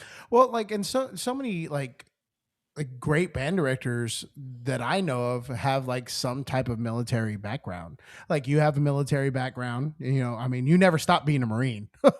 You know, I have plenty of family members who are Marines. You know, but Mark Nicholson, you know, he has a military Yeah, background. he does. He was like a And then, medic, wasn't he? He yes. told me about that. And then Ben Keltner over at Raymondville. Oh, that's a good band program. I know the Yeah. band. Yeah. So Ben, I believe, is also a Marine. Oh, well, I like him already. I'll have to reach out to him. Yeah, I'm pretty sure. Don't quote me. I'm 95% positive he is a Marine, but I know he has served. So like through all these processes, like who would you say are like some of the people that you have like leaned on as like mentors and like as people that you've trusted to help guide you through the processes that you have? Oh, my saxophone professor, Dr. Greg Dewhurst, he really helped get me there quickly to where I could perform at a level that was uh, commensurate with somebody who has a music degree. He really helped get me there fast. Uh, there's so many of my professors at Wesleyan that did such a great job. I know Christine Beeson was a great influence on me. Dr. Jerome Biershank over there, he's retired. He used to be like the band director at Weatherford, I believe, but he's been a great resource for me. Jerry Rodriguez, my head director, and a still really good friend, really close friend from Denver City, one of the most underrated cats in West Texas. That man can teach band, and also is an amazing pit master. By the way, he is very, very good at that. One of the best I've ever had. The Justin Wallace, and over here when I worked for him, Anna, very influential in getting me to be a podium ready band director, and really filled in a lot of gaps that I had as a concert band director. Um, uh, and there's a lot of people over there. I mean, like Elmer Shank was over there. He would come see us a lot. He's been a great help and resource. And of course, when I came over here, Randy Jones is still he is and always will be the man. Such a tremendous force for good in not only my life but so many other people's lives, and is just one of the coolest people, nicest people on the face of the planet. Jerry Wharton and Melissa has been a very big help to me in my career, and is always somebody that I can call and gives great advice. Um, there's a lot of there's John Weddle over at Salina. I've developed a pretty good friendship with him, and he's been a um, really big influence on me as a marching band director. And I think the world of him. He is such an incredible musician and director, and it's just very, very supportive of me in my young career. Those are all like heavy hitter names. Yeah. Do we find? I think Ben was in the army. Was he in the army? Yeah. Oh, gross! I don't want to talk to him. Sorry. I knew you were going to be so disappointed, Renee. I knew he served in the military. I just Well, Austin, it isn't. It is one. It is one of them. Yes. do people make like crayon eating jokes to you? Yeah. No, they're funny all the time too. I love them when they do that. It's great.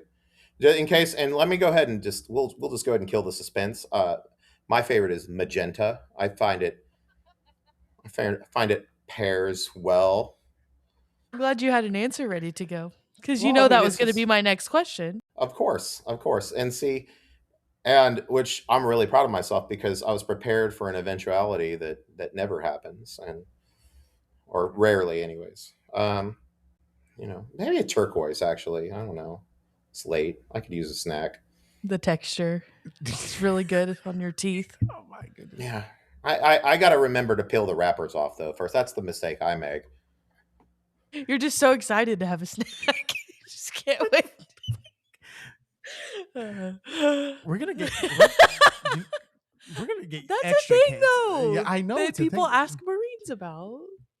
I would never. Oh, I was yeah. asking Austin if it ever happens to him.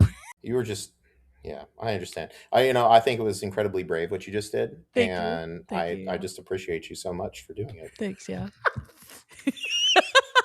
That's like the number one thing I always see people like. That's the number one He's a like It is. Marine guest on our joke. It's a podcast. recent thing too. It's a recent thing because that wasn't a thing when I was in the Marine Corps. Like Oh nobody had ever made no, crayon jokes, and no. that wasn't a thing. It was always like Jorhead or I was like, oh, okay, But now it's good crayons. for you. So I Now know. it's crayons, and that's okay. I mean, listen, whatever people got to do to make themselves feel better for not being Marines, I understand, and I it's mean, okay. I believe the Marines have the best looking uniforms. So No, without a doubt, without a doubt, Jose's it's not even family, close. Jose's family has like a lot of Marine pride. There is a very rich tradition of especially Hispanic Texans that just do the Marine Corps, and Yeah. I mean, and it's a I don't know if it's but it's some of my best. Matter of fact, all my good friends from the Marine Corps were like Mexicans from California or Mexican Americans from California. Some of them actual Mexican nationals from California and Texas, and they were always the coolest dudes to hang out with. And I learned all the naughty Spanish words. Excuse me. Perfect. And yeah, it enriched me culturally in a very profound way. yeah, That's kind of like how your family is though, because South Texas, like hmm Hispanic, like there's just like a tradition of like, the Marines. yeah, Yeah, like you Yeah, join the yeah. Marines and that's it. Well, I I think it really kind of comes from the like if you been and I kind of got this from Denver City because it's almost exclusively Mexican ethnically Mexican community, and which they were not fond of me when I first got that job. But man, once you're in though, man, it was like you're one of them, and I think that there's something very cultural about the work ethic in that community, specifically that community, that it's like if you're gonna go do something, go do the hardest version of that, and and I think it speaks well to that group, and I think there's lots of examples of that. So Yeah. Well, that's why like I'm from the coastal bend and I've said this several times on the pod. Like there are definitely different factions of Texas and the coastal bend is like one of them and people are like, "Oh, you're like from the valley." I'm like, "No, no, no, no, no, no, no, no, no. I'm no, not no, from yeah, no, the valley's different. Like no, that there's a difference." in West Texas too. That if they like, no, they don't mess with the other groups. Yep. Like it's all and they will let you know I heard we are not someone the one same. time that was like, they said they were from West Texas and they were like, oh, like the panhandle? And they're like, no. The panhandle's the panhandle. Yeah, it's not even West Texas. That's something else. That's something else entirely. Yeah. Yeah. I don't That's remember that's who a that different was. that's a different group of folks up there, man. Uh-huh. Yeah.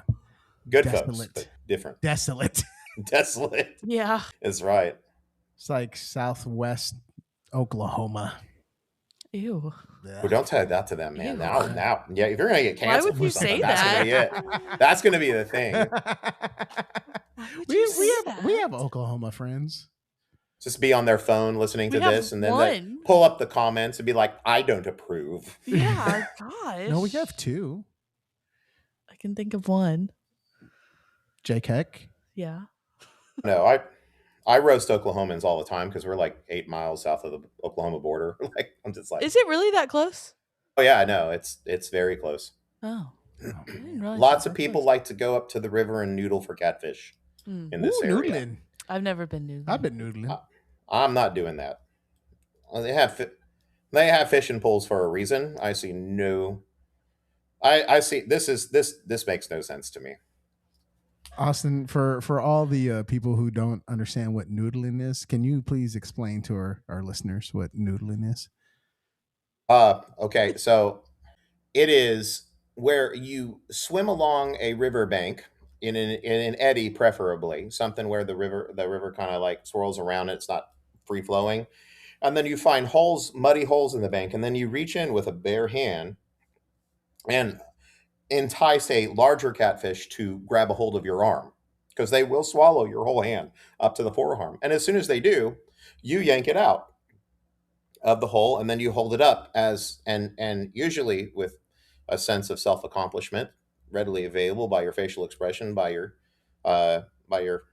friend on the riverbank holding a GoPro, and then you post that on your social medias. I'd rather go looking for like swamp puppies.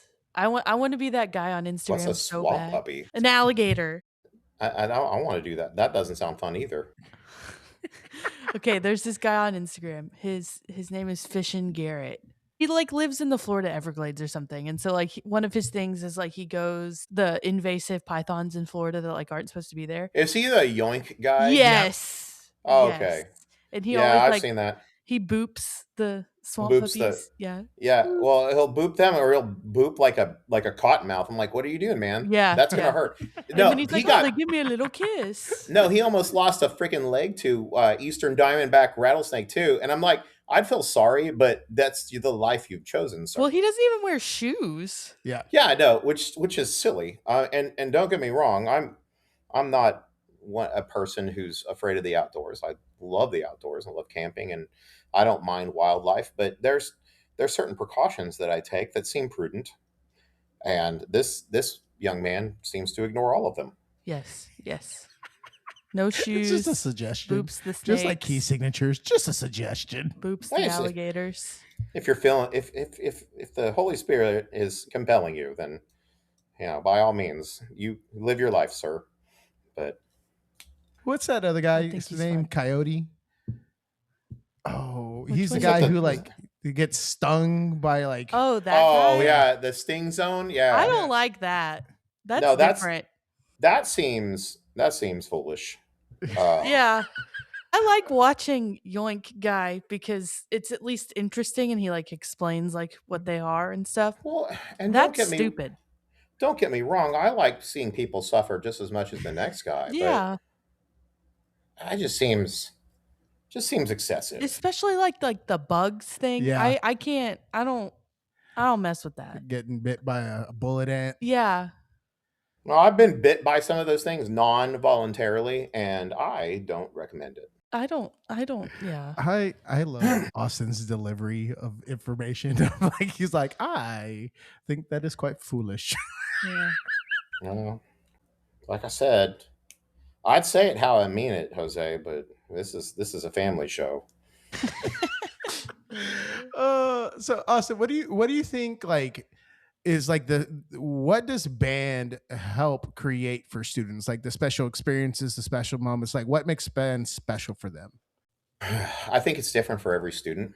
I have my band hall rats that are in it just for the pursuit of excellence, which are great kids to have around, but they've got to be balanced by the kids that are here for the social experience, which those kids are important too. I think that there's kids that honestly, if it wasn't for band, I don't even know if they go to school. I mean, what's the point? For a lot of them, like they see a lot of their other classes is where the teachers might not be as invested in them. Maybe I have a lot of discussions with students where just like I just don't even want to be here anymore. I'm like, you don't need to drop out. You do not need to go to homeschool. Stay here. Well, the only thing I like is band. Well, good. That's enough reason. You should probably do that. And because you can go home and then sit at home and be at home, but you can do that for the rest of your life. You get one shot at this. Do take that opportunity, my friend. Um, you know, I don't know. There's so many different reasons. I like for me, it was just like it was a place of stability in an otherwise chaotic world. Um, because band inherently, in order to function correctly, must be structured, must be consistent, and the good bands, you always know what's coming, you know and that sense of procedure, those things, as rigid as they might seem on the outside, I think really are a safe place for a lot of students. And they know, and the other thing I think that helps them is they know that they're worth something, that people want them to be there, because it's always a fight to get kids to stay in band. And I don't think I've ever met a single band director who's like, man, I wish this kid wasn't in band. You know, I've had to remove kids from a program, but maybe like three over the entire course of my career. And I've gone home and felt incredibly horrible every single time. But because they know that, because my kids know that I want them here and they're important to me, and I'm grateful for them choosing to be part of this. I think for a lot of them, this is one of the few places that they get that experience. Mhm. Yeah. There are very few times where I'm like, it's time for this student to leave our program. Well, And usually it's because, and I'm sure that this might be. I'm sorry to cut you off. It's probably because they're not they're creating unsafe and an unsafe environment for the people around them. mhm. It's almost always something along those lines. You know, even the kids that don't play off their pass offs and stuff, they might get a bad grade, but like I'm not kicking them out. I might ask them, "What are you doing here? Like, what's the point of this for you?" But I'm going to find a way for them to participate. You know, it's always you're creating an unsafe environment or you've done something beyond the pale. You know, and those are always the worst things. Yeah. Like there's been like, I mean, I've been doing this for 17 years, and I think there's only one student in my career that I've had to like kind of remove from the program, Yeah, and it was because of that. It's because it became an unsafe environment. yeah. Well, and it's like I don't know if you know anybody who does like fostering. My parents fostered for a little bit when we were growing up, and we had a foster brother for a little bit. And man, I talked to my mom about this a few times. And it's like it's always the hardest thing, but it got to the point where he was kind of being abusive towards my sisters, and like it was just not. And he would wake up in the middle of the night and start punching me, and he was my age, and like I mean, you want to talk about this? One of the saddest things that's ever happened in my life is watching as having to send him back to the foster because it was like you couldn't help it, but we didn't have the tools to help him. And I kind of feel like anytime that I've had to let a kid go, it's a very similar feeling. Like I'm not equipped to give you what you need, and I failed you, and I'm sorry. Yeah. Well, and like it's always like there's this final last straw, like you've given them, or like they've had so many opportunities, and you've done everything that you can up to a point where it's like, okay, this is where it's at. Well, yeah, And and you do the non-emotional professional thing when those things happen. But I mean, I don't know you super well, but I think I know you well enough that there's something that probably when those things happens on the inside, it just eats at you, and it takes you a long time to get over because you're just like, what if I would have just done this instead? What if I would have just given him? What if I would have been more strict in this moment and a little less strict in this moment? Would that have made a difference? What if I would have just known that this was going on? I could have stopped this before this got out of control. You know, there's always those questions when you have to. I hate to use the word give up on a kid, but in a sense it's kind of what's happening. yeah. Well, and, like there's been plenty of times, and this is like we have a very like open door policy with the kids. Like if I'm having a bad day as a person, I'm going to let you know right up front when rehearsal starts, so that way you are aware that I am maybe a little bit more sensitive to things than what I should be. And Hmm. the same thing with you guys. Like if you're having a bad day at home, just let me know. Right. So And yeah, because like if you come up like Mr. Sanchez, I'm just I had this happen a while back. My dad went back to prison, and I just don't feel like playing my instrument today. I want you to go find a practice room, and I want you to go because it looks like you're about to cry, and I want you to go let it out. And you need to send you to a counselor. You know, it's like those are the things like that's an easy call. Yeah, by all means. I don't care if we got contest tomorrow. What you're dealing, you can't rehearse right now either. This is not what you need from me. And as a director, and especially as a head director, when you're dealing with parents and school board and budget and this there didn't go right, and I planned this happening, and I've got Disney rejecting my rehearsal video, and It's like, and the fourth one that I've sent them, and like it's just the multitude of things of times that we get told no, or staff members not doing what they're supposed to be doing, or it's like, and you have to go into rehearsal and you have to kind of turn that off. It's unrealistic as a human being. And I think that's a good. I'm that's what I do. I tell the kids, "Hey, man, I'm having a bad day. Let's make some music and see if we can salvage this." So like the other day, oh my goodness, my kids were not locked in. Like they were just having a bad rehearsal day.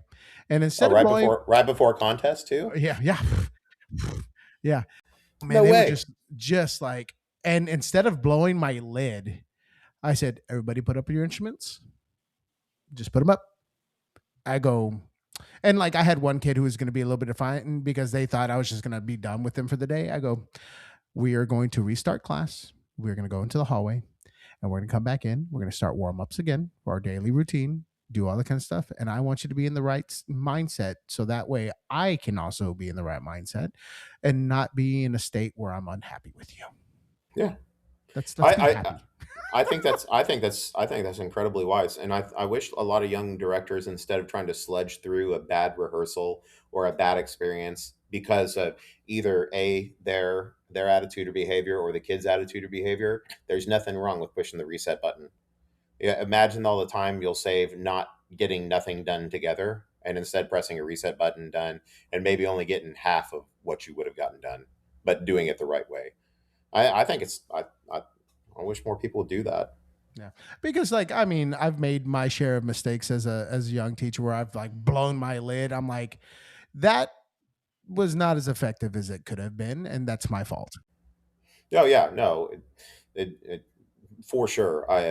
We all have failed as directors and teachers more times than we admit. And honestly, like listening to a couple of the other interviews that you had, it seems to be a common theme. Oh, I messed this up. I failed this. I messed up here. I should have done this better. If you're successful, you failed a lot for sure. Yeah. Is there a mistake that you've made that's made you a better educator? No, not at all. No, just fine. No, no, definitely for sure. When I got here to, I've told this story to a few people, and I think this is an important one, because it altered my career significantly, and it turned when I first took this job.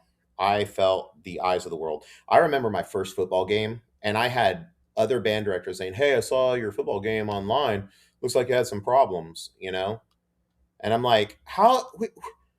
That was yesterday, like our halftime show, like I just felt like the eyes of the world were on me, and it's like, oh, who was stupid enough to take the Randy Jones's gig? Like, I mean, it got exacerbated by a couple things. I remember there's one time I went, it was one morning early right before summer band. I couldn't sleep. I got up, I went to the local diner here in town, and there were some old folks there, as there often are at 5:15 a.m.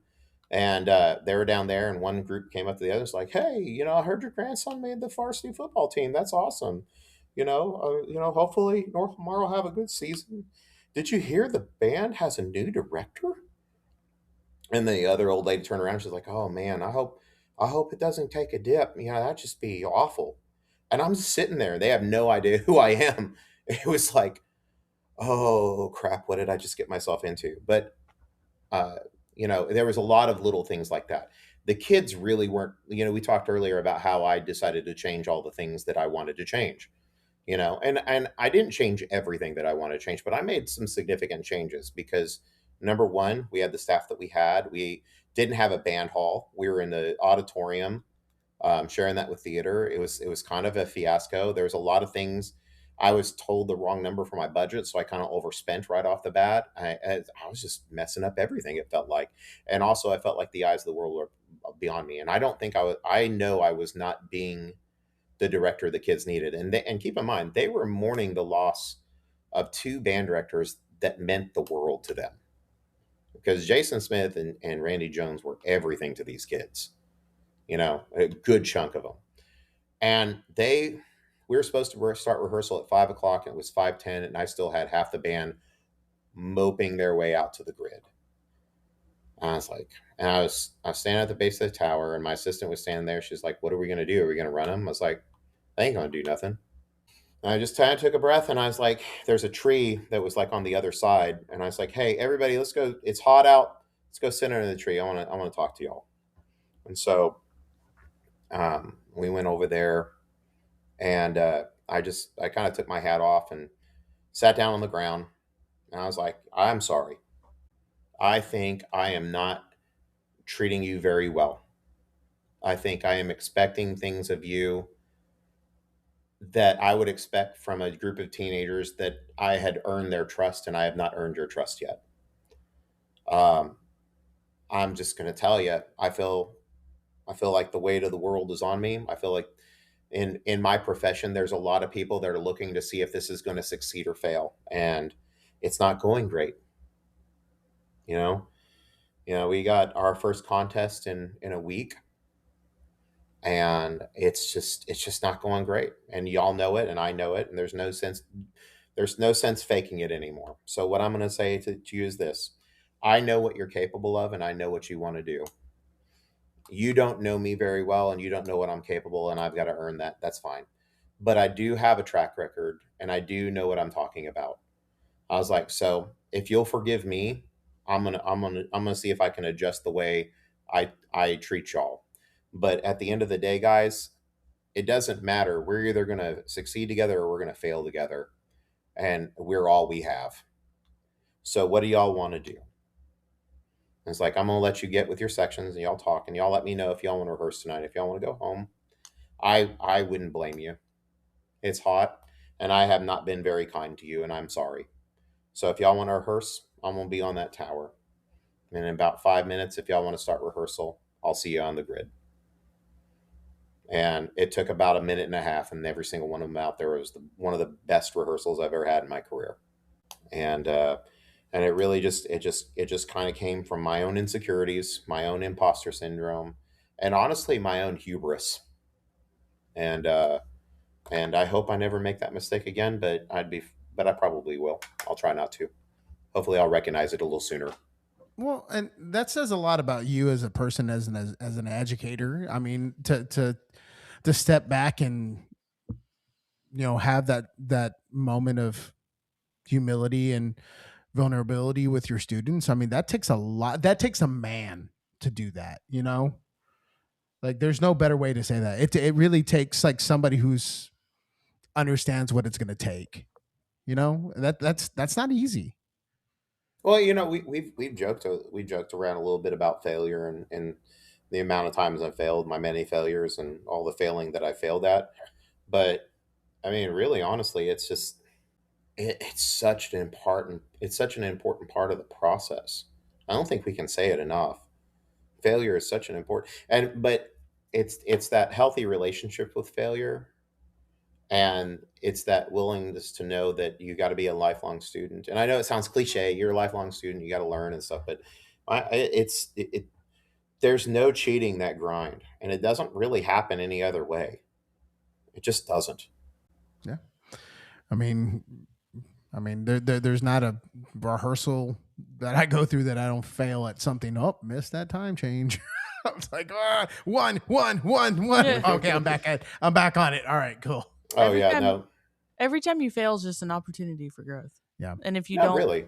and that's what a lot of people have this conversation with, like the next generation and like raising kids and that kind of thing, that like people remove so many barriers that kids don't learn how to deal with failure. And I do agree with that to a degree, because if your child never fails, they're never going to learn anything from it, and they won't No. learn how to fail and how to learn from that experience. Well, and it really comes from a place of love and selfishness, Yes. because you don't want the sadness of seeing your children hurt. Of course not. But they will, one way or another, they will be hurt. Uh-huh. So, the best time for them to hurt themselves physically and emotionally, really honestly, is in their developmental years, Mhm. because it defines so much of what kind of an adult they will be. Well, I would rather them have that experience while I am there to guide them than Yes. have them have to do Mhm. it when we're not there Yep. to Yeah. help them Because with it. then they're 30 and it's weird. And then, Yeah. I mean, that's something we tell the band kids all the time. I'm like, if you're gonna fail in here. Yeah. I go, don't Yeah. fail. Like this is your safety. Well, I can't. We kind of dealt with the same thing with our 5-year-old son, Jonah. So like one of the pleasures that I have as a dad is that I like to play Mario Kart with my son. Just a video game. I like to play a video game with him. And he's starting to get frustrated because he's like, Dad, can you let me win? I go, are you outside your mind? No. No, you no. Earnest, boy. That's exactly. I go, I will be proud of you no matter what, but no, I'm not going to let you win. Yeah. And Yeah. like him the other day, I think he came in like third while playing Mario Kart. And that was like the best feeling for him that he came in third. Because he's all like, I'm starting to get it versus like, oh, you let me win, Dad. Like that's not a victory. No, yeah, you don't learn anything from that. And honestly, it's so fake. It's so cheap. Uh yeah, I think that that's awesome, man. Keep that up. Keep beating your son up at everything you can possibly beat him at for as long as you can. Because eventually he will beat you at something. Yes. And And then I'm gonna have to trip him or do something. Like, yeah, just just start cheating. Was that's that Bluey episode? yeah. I Oh saw a Bluey yes. episode. Yeah. Race. Or It's the like The with the obstacle obstacle yeah. course. course. Yeah. Yeah, Yep. Yep. which my kids have started to like that again, and it's one of the few kid shows that I can actually tolerate and doesn't make me want to set something ablaze. Um, and because there's some good lessons in that, and it's not all like placating, dumbed down, watered down like that. You know how a lot of kids shows are like, Mm-hmm. be nice to everybody. It's like like you know it's just real. It's so cool, and the music's great too. No, Hmm. it is. What is that? What's her name? The dog that's mean. The neighbor. Oh, uh, That's my favorite character. Hold on. her No, I'm mom. just playing. Her mom is Juno, right? No, I think it is Juno. Is it Juno? I think it's Juno. She's I thought it a was Bandit or something. Bandit's the dad. It is. I haven't No, been paying that much Is it attention. Juno? Hold on. I think it's Juno. She's the hair. Yeah, I can't remember, but No, I think you're she's right. It's awful. Juno. Yeah, but she's like the mean girl. Yeah, and she she can't play in the dirt Yeah, because her yeah, but no, she's it's Juno. She's Chow Chow. y- Her mom is uh, Wendy. yeah, That's yeah. what it is. Well, that she's like mean to Bingo. Yep. Judo. Oh, Judo. Judo. Oh, there you go. We're getting deep into Bluey lore here. No, she's really mean to Bingo Yeah. because she doesn't want to play the game. Mm-hmm. Yeah. That's how much Bluey we've watched. Well, there's also an episode where there's like a kid like low key bullying Bingo at school, and Bandit keeps asking her about it. Oh He yeah. keeps calling her a dodo head. We've watched enough Bluey to yeah. Yeah. Yeah, I am not dive that deep. I'm more of a casual observer of the Bluey. Well, like I'm It's I like think ingrained in my head. yeah, well, here's the thing is that like the kids were like super young when COVID hit because we had them in 2020. yeah. And so like we were still doing the COVID thing. And I think that's when Bluey was like really, really, really happening. Yeah. And so we just watched a lot of Bluey because that's what the kids liked. Yeah, it was on shoot, 2020. I think my daughter was into the Bubble Guppies at that time, which is a cute show too. I don't know. I mean, like when that stuff's on, it's time to look at sports scores for me. So Austin, what kind of advice would you give like young band directors? Toughen up. Just toughen up. It's not that hard. You're not that important. Suck it up and get to work. You'll be okay. It's a job. It's a job and it's worth doing and you're lucky to get to do it. I know that sounds harsh, but good lord, just understand that you're not going to have an honor band your first year. And if you really want that, if that's your goal and your reason for doing this gig, then go earn it. I know that sounds harsh, but that's really how I feel. I think everybody just needs to just freaking get to work Yeah. Oh, It's well, that's a big thing. Like, if you make this what you want to make it. yeah, it really is. I mean, if you want those things, then you're going to work harder than everybody else to get them. And you're going to figure out what you need to do professionally to develop those relationships for those kids, so they're going to want to work for you. It's not rocket science. I mean, I think that there are aspects of the gig that are incredibly taking an incredible amount of study and intellectual capacity and all those things. But really, at the core of it, like everybody that's super successful just works their freaking butt off all the time, and that's all there is to it. You'll be okay. Yeah. I mean, that the people who generally are the most successful people are the people who like really work their butts off to get there. Yeah, and make smart decisions. Don't act like the kids. That's another thing. I'm sorry. I'm gonna get up on my soapbox. Stop acting like the kids. You don't have to be into all the things that they're into. I mean, I like some of the things the kids like too. I heard a Sabrina Carpenter song the other day, and I was like, you know what? That doesn't make me want to rip my eardrums out with tweezers. Congratulations. And then they'll play something else, and I'm just like, wait, nope, nope, we're right back at it.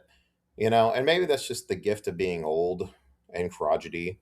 Um, but like when you're 20 something and you're really in the same, you're not too far removed from that same stage of life. I think the best thing you can do is differentiate yourself from the teenagers. You can actually ease up as you get older and kind of get back into being a kid again. But when you're coming straight out, you need to be a professional. You need to be an authority figure, and you need to and you need to never let them see you sweat.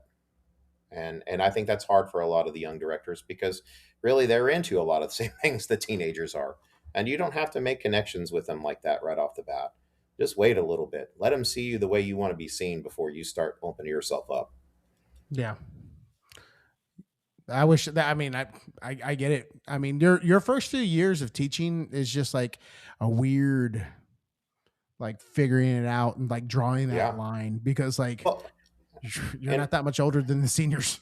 right. Well, and that was one thing I didn't have to go through, and so it's really easy for me to say that because I didn't start band directing until I was 33. I had already lived a life before going to school for music, and it separated myself from the activity and from that group of that demographic of people, and had been separated from them for a long time. So when I came back into it as, now I'm already an adult. You're going to sit your butt down. And you're going to do what I say. And there was a gravitas and authenticity that came with that because I was already a full grown man, you know? So, I mean, but I've seen some amazing, like my assistant here, Alicia Tollefson, like that is like, and the kids love her. They love her, but there has never been in one moment they see her as the authority figure in the room, and she is a professional and she keeps her cool and she learns, and she's just an amazing young lady. All my staff are amazing people. So, and we all have strengths and weaknesses, but Alicia is one of the few young directors that I think I've ever seen come right out of music school and kind of get that. That must be nice. There's such a learning curve. Yeah. So like what are some of the important things that you've done that have like established the culture that you want in your band hall? Um, well, I have a really thick and very extensive code of conduct. I have very incredibly clear written down expectations that have covered just about everything I've experienced in my career, that I pulled and stolen from other programs and all that other stuff. But we have quite a bit of extensive training on those things. I think fundamental playing is the important part of what we do. We do it a lot, and we've been able to find joy and purpose in doing fundamentals extensively. But the culture stuff is like, you will like the my one thing is I'm super proud of is my band hall is exceptionally clean and well organized. It is detailed to the letter. I mean, I'll take a picture and show you sometime. But and it's like that every day. And if it's not, then someone's getting their butt chewed. We treat our band hall better than we'd ever treat our room. We treat our lockers a specific way. Our specific instructions with the way we do. We have an inspection block before we go anywhere. We load the bus a certain way. We get off the bus a certain way. We stack our uniforms. We have something called stacks where fold up the garment bag a very specific way. It has to be uniform. Everything, the details are how we outdo our situation with our lack of resources. And that's it. We're going to do it the right way. And if we can't do it the right way, then we're going to try it again until we can get it done the right way. I think that's something that a lot of people miss is that like and this is the saying that I've said is that the excellence is in the details. Like how your like legs are pressed, how you do. I mean, because that's what a lot of our funk like how we find so many. How can I say this? Our profession is like we are heat seeking missiles for like the incorrect things. And Yes. so like we have to create systems and processes that eliminate those from just our natural being so that way we can focus more on what's happening musically. Well, yeah, and a lot of it comes down to classroom management too. Hmm. I mean, like, I don't yell at my kids hardly ever. It's very rare. I light them up from the beginning, and really, honestly, about halfway through, it's easier.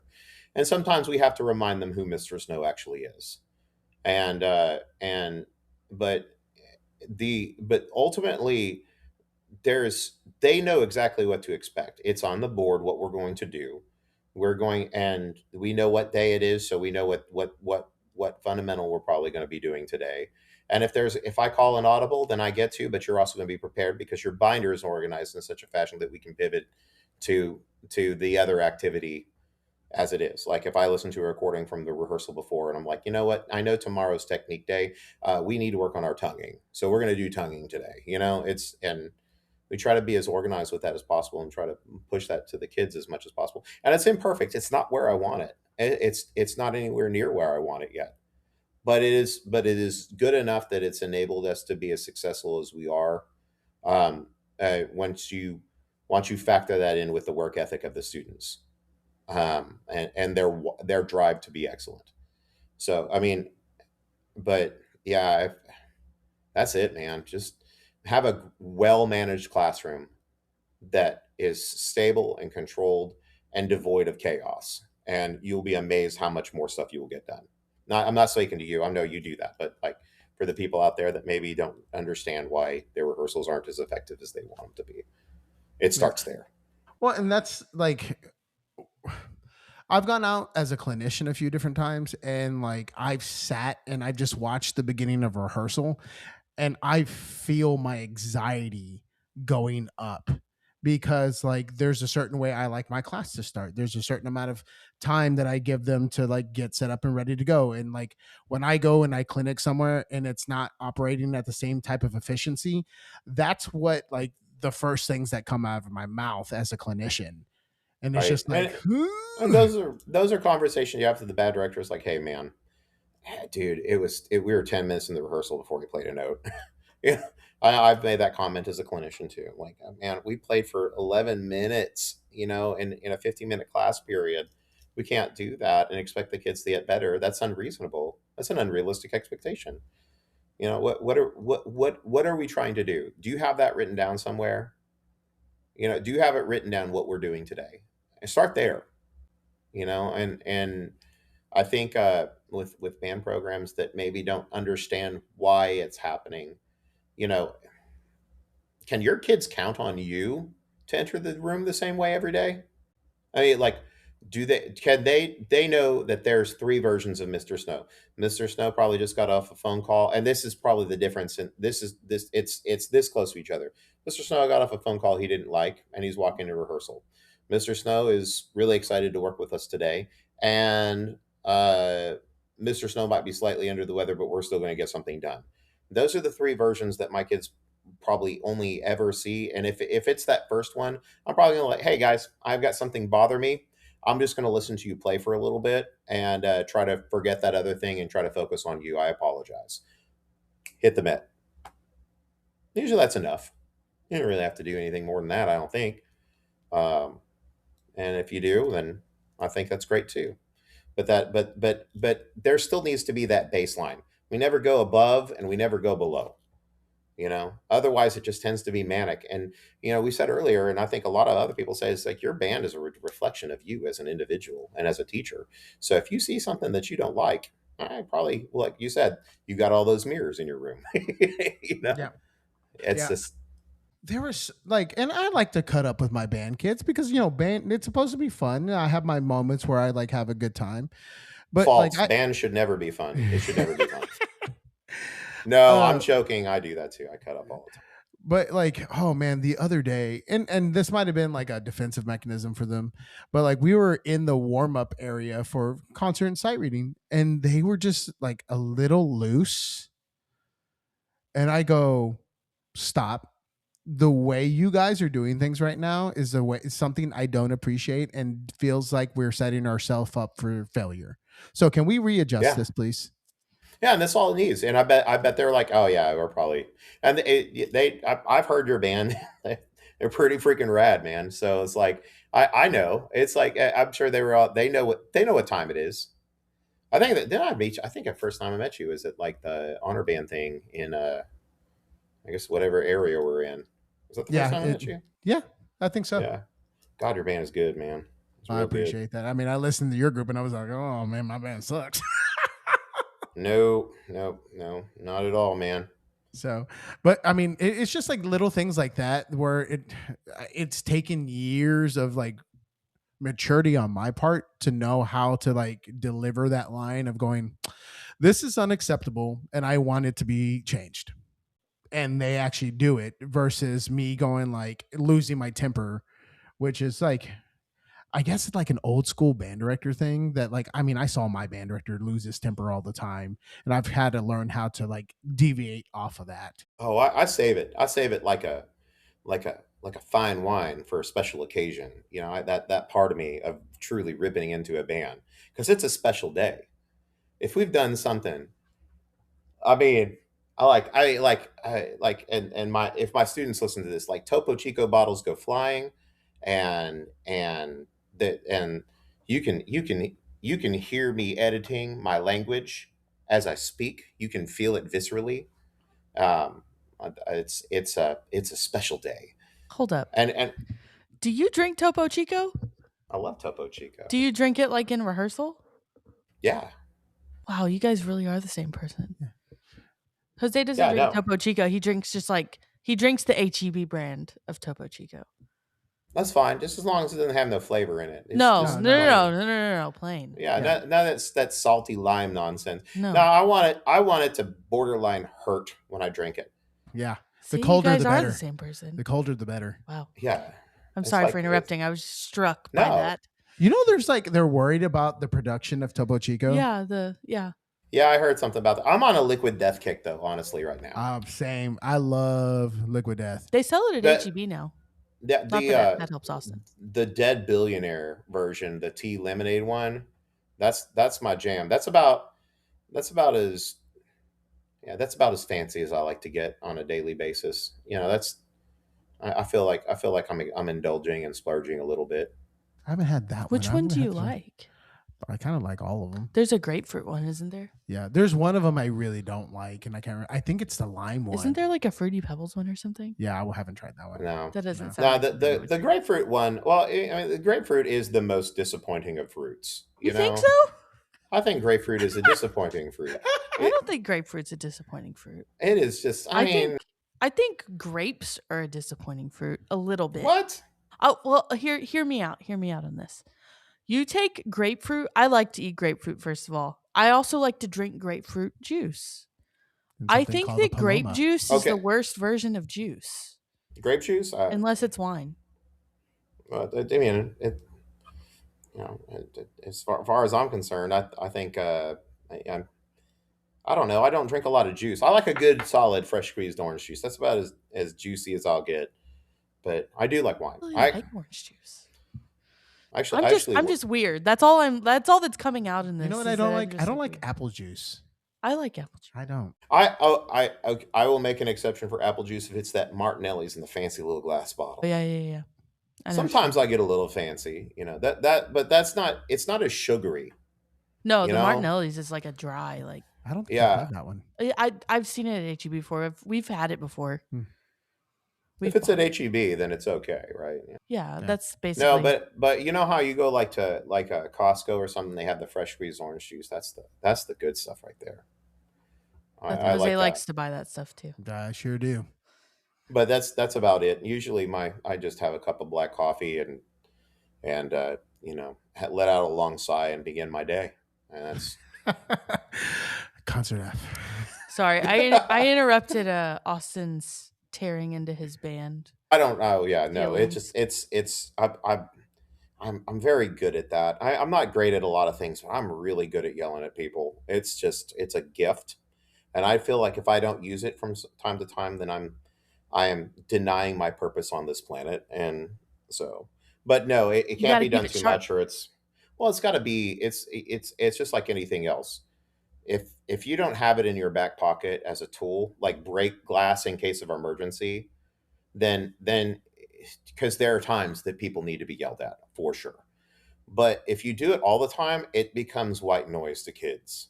And then it's just like it you might as well be talking to them in a monotone voice. They come to expect it. Got to mix it up. I want. Sometimes it I just did, gets a little too chummy in here, I got to turn it yeah. up. I want kind of want to be a fly on the wall when Austin hits his stride on one. Just have him call you next Yeah, time. just Put put you on me. Yeah, just like. speakerphone. I tell you what, you call Justin Wallace and he will tell you stories. He is he is he has seen some truly like I mean is like it's like the Iliad. I mean, like truly epic. I mean, made for TV tirades that have just borderline like, are we okay? Should we stop him from going any further down this rabbit hole? Like all the way to the hairy edge, and then I like to pull it back and sprinkle some sugar on the end. It's like, now, kids, I love you, and I'm sorry, but you were acting foolish. See what you did, and that tends to work. But no, I mean, honestly, I don't like yelling at anybody. I joke about it, but I don't like it. I don't like being mean to anybody. But I have a temper. I understand this on a deep level. I know that's what I'm saying. You guys are the Yeah, same and person. it's just like I don't want to be me. I tell the kids, I'm too fat to get this upset. Like, do you want me to have a coronary right now? Like, is this what you want? I just tell them, look what you did. Look what you made me do. No, I don't say that. That's horrible. That's horrible. Of all the things I've said today, that might be the most words. No, I just, like I said, I know that I'm being effective if I never have that impulse because everybody's doing what they're supposed to be doing, and I've been consistent and insistent enough. See, I've learned something today too.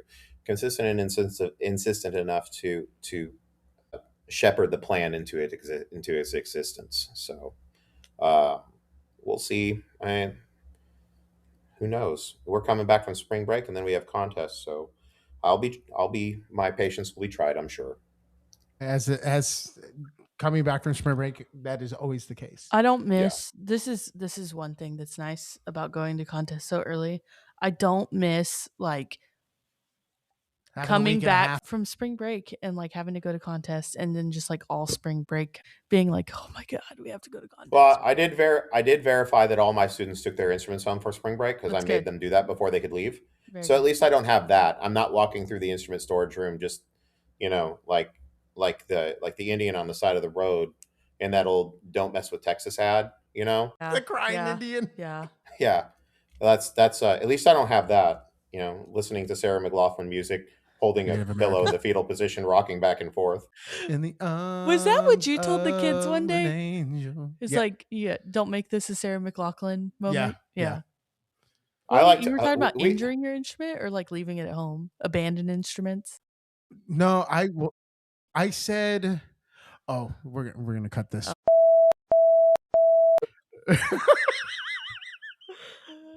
No, don't cut this. You need to leave this one in. Oh my goodness. Oh my goodness. Oh man, I like that. That's good. That's good. All right. My Well goodness. done, sir. Yeah. So, like, what do you what is your favorite memory as like a band director? Oh, oh man, I don't know. My first sweepstakes. I was so nervous, and I did okay my first year. I got like a 221 on stage and like a 221 in sight reading. So not that far away. For a first year band director, that's not horrible. But next year I got straight ones. And I wasn't expecting it, and all I heard was like leading up to that, like all I heard was mistakes. I was just like, but I mean, I taught better that year, and I listened to the people that were telling me to change what I was doing, and it worked out. And then the next year, I got all haughty and proud, and I messed it up. And then ever since then, I kind of was able to find a good balance. So yeah, the first sweepstakes I ever got meant a lot. It was such a cool group of kids too. Maybe the first time we went to state marching contest with Denver City, that was such a big deal. And I mean, it was like, I mean, we went from like there were 7 bands in finals the year before that the first time we had it, and then like my third year there was we made it, and we did we win area? I don't think we won area. I think Crane did. But I mean we went from like barely making finals to making third in prelims at state marching contest that year, and it was like all cylinders firing, man. It was such a cool experience, and it was my first. That was like and I think that was when I started loving marching band, was that year. Um, and I know you asked for one, but there's so many. That's a hard question. It's like asking what your favorite Beatles song is, man. Ridiculous. What a silly question, Jose. Uh, I mean, I uh, have a favorite Beatles song, but they are really, What's really your favorite Beatles song? Eleanor Rigby. Oh, I guess our kid's name is Eleanor. So I mean, oh well, that's that my. makes sense. But who It'd be doesn't it'd be like it'd love be weird if he yesterday? said like Dear Prudence or something else, yeah, not Eleanor. yeah. Although Prudence. Prudence Sanchez. Yeah. No, Never thank mind. you. That doesn't work. Yeah. Okay. No. No, I think my first one. No, you know what it was. I know what it was when we had to go first. When we drew first Oof. at the state marching contest my second year here with that Spanish show. And I don't mind saying this. I kind of drug the kids to state that year. They were not feeling it. They didn't like the show. They didn't buy into it. It was just a beatdown all year. And we drew first coming into that thing, and I was just like, great, and then I think I handled it well enough, and I told the kids, I was like, hey, we're just gonna go have some fun. Do your best today, and don't worry about anything. And when they said that we made finals in that little room downstairs, that was, yeah, that was it, man. Because I didn't believe it. That's the only time I think I never really believed it. Like all the other times, like I say that about my first sweepstakes. Like I thought it could happen. It wasn't like I was like, no, this is not happening. I was sitting in that room. I was like, oh, it was fun, guys. Let's go home. What? Like, it was like, I mean, that was a good year for you too, guys. I remember seeing y'all show that year. That was dope. Yeah. I was like, I was floored when we made finals. I was like, what? Yeah, but making out of that Yeah. dreaded No, first that's spot that's was something like different, man. that was like and we had like an okay run in finals, but I mean it's okay. Like I mean it was great. It was great. It kind of turned around our year in a weird way too. That was when it started to kind of the ship began righting itself. Also, I had some seniors quit right after that too, which kind of helped. Yeah. Kind of Well, hard to say, but bad attitudes are bad attitudes. Yeah. well, they are. But I mean, it begat this year, and this was a fun year. I had a lot of fun this last marching season for sure. So, like, what? So, is there something you wish you could bring back, just overall, like nostalgia, whatever? Oh, It could be band, it could be non-band. 90s alternative music. Do you have like a favorite '90s alternative band?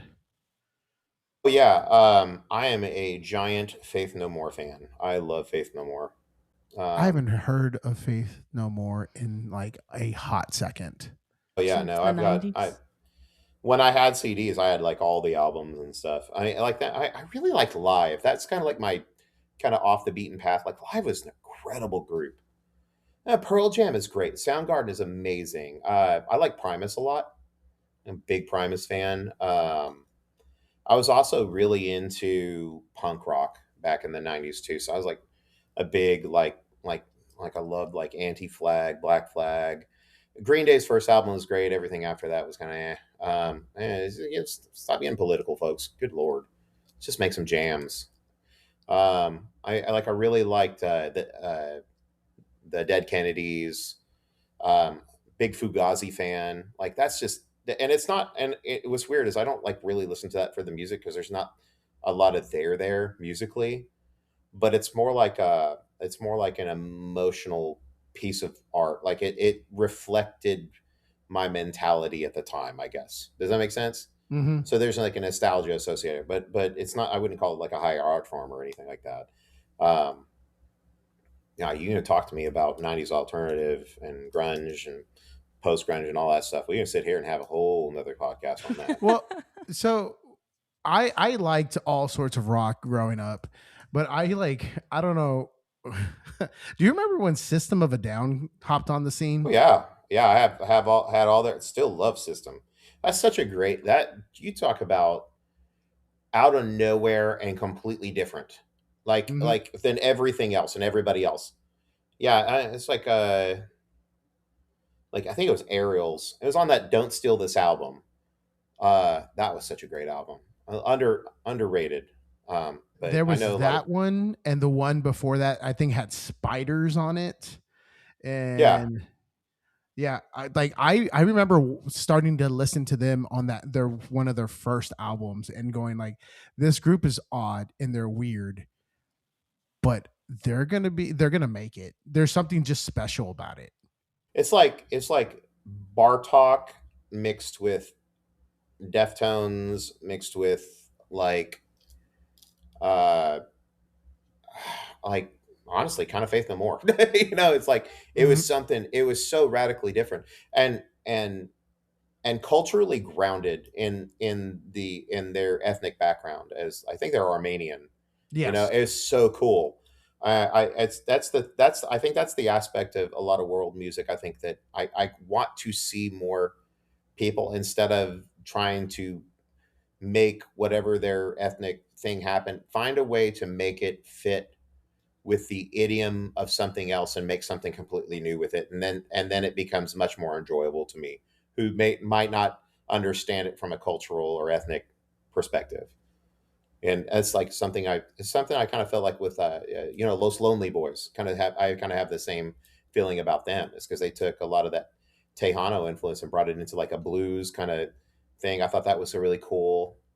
I kind of feel the same way about uh, Living Color.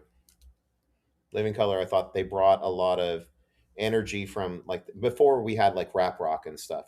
They brought a lot of that energy and kind of like that political discourse in a way that hadn't been done before, and you know, uh, God, what's the guitarist's name? He's slipping my mind. One of my favorite guitarists of all time, and I can't think of it. I'll think of it later. I don't know, but I mean, like those groups and just how rich. And it was a musical renaissance. That's why I tell kids like the '90s was stood alone as an artistic renaissance. Nothing wrong with there's a lot of '80s music that I love, but there was something special that happened that hadn't happened since maybe like the early '60s. And I think we're due for one. I just don't know if it's going to happen with the modern TikTok generation because I don't think they can pay attention long enough. Yeah. Well, I saw this somewhere. I think.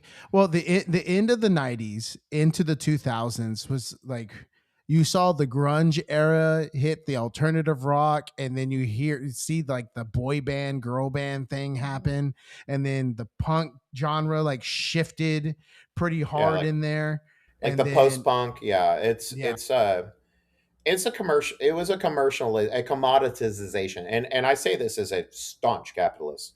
There was a commoditization of the art form where the record labels bought up everything and they started controlling it and stopped letting the artists kind of dictate the direction of stuff. And there's a real thing. I think Billy Corgan has said a lot of very smart things from the Smashing Pumpkins. He's been very vocal lately about living through that as as a popular artist, and what the record companies did and what streaming did, and how like everybody jumped on Lars Ulrich with the whole Napster thing. But Mhm. really, honestly, that was very his position was very valid, and that that commoditization of the art form really kind of stunted everything and made it wither. Yeah. It was a very interesting time for music. But like even in hip hop, like was it did I see an interview with like Nelly about like trying to be like in the scene for like even pop music was very difficult because like Nelly, Dr. Dre was happening, Snoop Dogg was happening, um, DMX was happening, like all these big name people were of like Puff Daddy, now P That's Diddy, what I was. now I was Arrest, wondering if you were gonna now get there. Yeah. Arrested. 50 Cent was happening. Well, All well, these and different he types of groups are yeah. happening. Well, I mean, you can't deny. I mean, I have feelings about Puff Daddy, but you can't deny his influence on the landscape of the hip hop He was genre. huge. I Well, watched the documentary on Netflix. and a horrible rapper too, by the way. I mean, Yes. what was that "Come With Me" thing he did for the Godzilla soundtrack? That might be the single worst thing that ever charted on in the history of ever. That was wow, and it's like, and he was able to do it just based like on influence. Mhm. It I was don't know. Have almost you like ever a heard of Chris like Gaines? reverse. Uh, yeah, but at least Garth Brooks is talented. I haven't thought about that in a long time. Oh man, I like to throw that out there every now and then. No, Puff Daddy was worse, for Yeah, sure. yeah. I learned a lot like on that Netflix documentary about him that I didn't know because I didn't realize how influential he was like as a producer and so on and so forth. Well, and so erratic. It's kind of like in a way, he was a charlatan and a grifter. He Yeah, had oh no yeah. business. He totally was. He was like the Epstein of the music business. Ooh. I said it. I said it, and I meant it. You leave that in for the podcast. I'll go on record. He's gonna it's like redacted band yap. It's like release the transcript. No, I mean, but there's people that exist in the business like that, and it's a shame because the art always suffers, Yeah. Mhm. Mhm. always does. Can you ask him the Michael Jackson question? Prince, Well, that answers that question. And I agree with you. no, hands down. I don't really like Michael Jackson's music. Oh. Really? I do not, and I've had spirited discussions with people like, well, about a Jackson 5? It's like if I want to be screamed at by an out of tune prepubescent Michael Jackson, I would like to say no, thank you. I do not enjoy the Jackson 5. I don't think I think it was just not my cup of tea. We'll leave it at that, so that other people aren't more mad at me than they already are. Man, I listened You to know. Purple Rain the other day. I love Oh Purple Rain. no. Okay, my favorite album is well. No, I'm not going to say that. 3121 was great, but what was it, Diamonds and Pearls? So good. The Gold album. Oh yeah, there's some that's controversial content for sure, but oh man, it thumps harder than everything else. The production is so raw. And he really hit his stride with that one. It's just so good. Oh, I mean, Did I'm you having do you appreciate Prince's guitar player? yes, of course, he's freaking fantastic. Yeah, I I think so mean, too. yeah, I mean, I wouldn't put him like on Jimmy Page level or Eric Clapton or any of those cats, but he's for sure way better than a lot of folks. So Yeah. He was super talented, like overall. no, he's a seminal gift to humanity. I mean, the one that comes across every 50 or 60 years. We will never see his like again. Okay, so how do you feel about John Mayer and his guitar playing? I was He's wondering that too. I just wasn't gonna say it. I don't enjoy his music, but he is a very talented man and a very solid blues player. Like next level blues player. It's hard to deny the talent, but it's like it's kind of like the difference between somebody playing like if like I'm a geek out on some woodwind playing. It's like when you hear like a really high level player play like a concerto work, like somebody's like great technician, great musician, great touch, all the things, and then you hear an artist and they're playing it like they believe it. There's something extra that they're putting into it that makes it special. Like in the saxophone world, like I think Amy Dixon is like that. Like she's one of those players for me. Mario Marzi. Like there's something extra that they put into it that defies description. Well, John it's Mayer is a high level player, but there's an emotional disconnect for me from his art that doesn't translate to my brain. And I mhm. won't That's down him, but it's not my thing. that's what I think too, because he is a super talented guitar player, but I feel like his talent is squandered on some of the songs that he's Yeah. released. Well, okay, perfect. This is way I'm kind of thinking about it. It's like trying to hear Julian Bliss play Doreen style clarinet. Oh. Yeah. No, you need to have suffered to play that way. And John Mayer hasn't suffered enough. He that's I mean that's the thing, the emotional connection to the music that or to any art for that matter that that cannot be replicated without the authentic experience. Like you have to believe it. And that's something that exists very infrequently. All I can think of is Chuck Berry singing with John Lennon and Yoko Ono. Yoko in the Oh. back. And Chuck Berry's. Thank you for the Yeah. demonstration there, Jose. That's what it sounded like. Have you seen that video? Yeah, no, it's one of my favorites. Mostly because that's like mostly it's just like I will never understand the John Lennon Yoko Ono thing. I will never understand. They must have really actually loved each other. He must have loved her so deeply to go that far off the rails. I mean, I'll be honest. I don't enjoy John Lennon's solo material. I don't like really any of it. I think Imagine is highly overrated.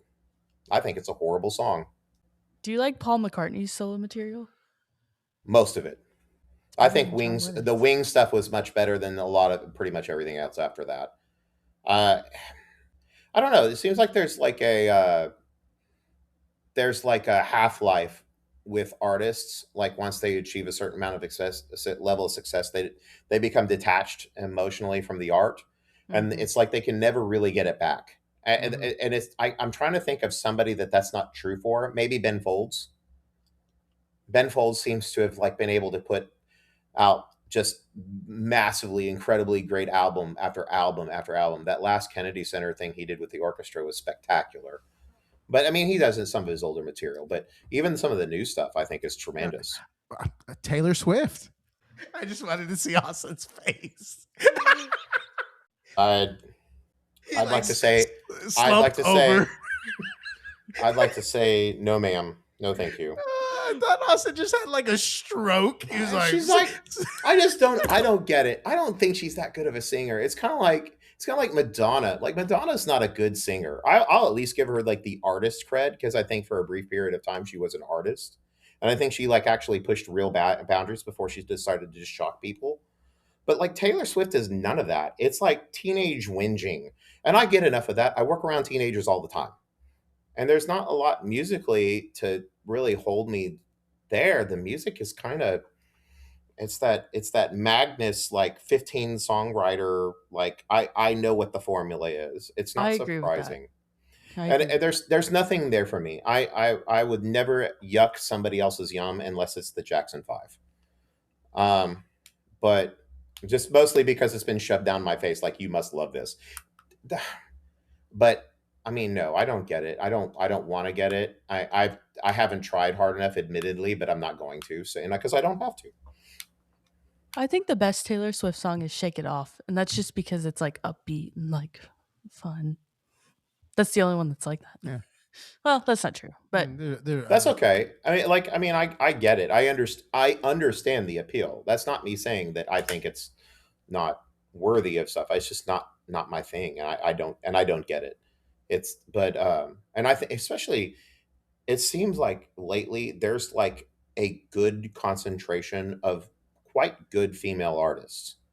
Like I mentioned Sabrina Carpenter. She's mhm, got some cool stuff, and mhm, not everything. And I don't agree with a lot of the messaging, and some of her stuff seems a little man hatery for my taste. But the same thing with what's that International weird Women's Day. lady? So Chapel Roan. Chapel Roan, yes, that young lady. I knew where that was going. But oh my God, what a talent! And Mhm. she's a real artist too. I believe her for sure. And she is just a fantastic musician and singer. Same thing. I feel the same way about Lady Gaga. I mean, just fantastic, just so good, and a lot of what they do. Although the Super Bowl halftime show, honestly, my least favorite part was Lady Gaga, Is and that I'll tell you little why. part? That was because it was weird. in English. No, because she looked she looked inauthentic at the moment. She was trying to do this salsa thing, and I was just like, "What are you doing? Are you having a seizure, young lady?" Like it was so, and I don't like it. Just it, and that's a cool song. That song she did with Bruno Mars. That was like uh, end of the world, whatever it is. Yeah, Mhm. it's such a good tune. It's one of the best songs written in the past 5 years, and it didn't translate to the genre. It just didn't. It didn't land, and that's fine. I'm glad they tried it, but it wasn't my cup of tea. I saw like a meme basically on that exact same premise. It's just like, well, she tried at the salsa thing. Oh, it was so bad. It was so cringy. I was She like, tried. oh, I was like, lady, what you doing? And she's so talented in so many other areas, but like that's not Yeah, yeah. I just think I don't know. I'm not going to go I'm not going to go down the rabbit hole of the Super Bowl halftime show because I mean, again, everybody's got such strong feelings, and There was part of everybody's it I entitled to their I feelings. absolutely could not stand which part. his vocal stem. Oh, that's just like he does that in all of his songs. Yeah, I can't do it. Ugh, Uh, ugh. uh.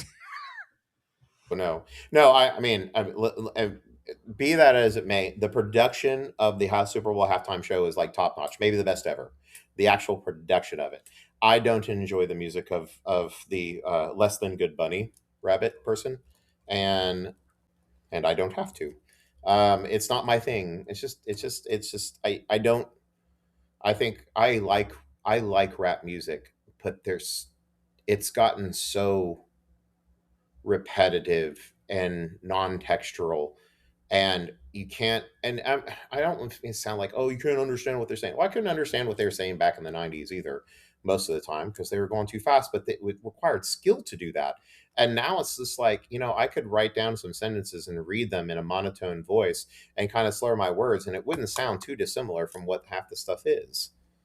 And it's just not my thing. So best, if it is, best of luck to you, and I wish you well. Safe travels, friend. I love Austin's like, and may you be on your way. Do you have a bucket list piece like you would like to perform or conduct? Passacaglia Fugue in C minor by Bach. There's I think it's, oh God, who did the, there's a transcription. President's Own did it, and it's might be one of my favorite pieces of music. Period. But for wind band, it speaks in a way that the organ can't, and it's kind of like those Molman transcriptions of like the preludes and fugues. Those are the brilliant pieces. Like people should play those way more than they get played. Um, and I think Bach is like the gateway to understanding Western art music as it exists today. It's like the first test, like if you can understand that, at least and understand how it's supposed to be put together, like you stand a better chance of having a deeper connection to the stuff that follows, because it's the blueprint, you know. And Passacaglia and Fugue is incredibly long. It's It takes, it's like Weezer's "Undone," the sweater song. Hmm. Like it just keeps pulling and pulling and pulling. It's the same concept. It's like a good brisket. You have to follow the steps and you have to wait, and it takes an incredible amount of patience and time, and you have to do every moment right for it to be right. And I don't know if I'll ever get to do it, because honestly, I don't know if I'm mature enough to conduct it. And it is just, but when I listen to it, it's like there's a deeper connection to um, just just the way music gets put together, and I think it's a perfect song. That's good. So when you aren't doing band things, what do you do to like unwind? Um, well, I like to play golf, although I haven't been able to do it very much. I spend time with my kids. We got a couple acres up here. There's always something to do. We bought an old house when we moved out here, and I've been doing a lot of like renovations. Unwind is the wrong word when we're talking about this, but they are things that have to be done. I like to sit in quiet, contemplative moments, as trite and as cliche as that sounds. I just like, yeah, that's it. I can sit on my front porch or stand out on my back patio, and or sit in my chair and not do anything, and just think. I don't read a lot. I'm dyslexic, kind of makes it hard.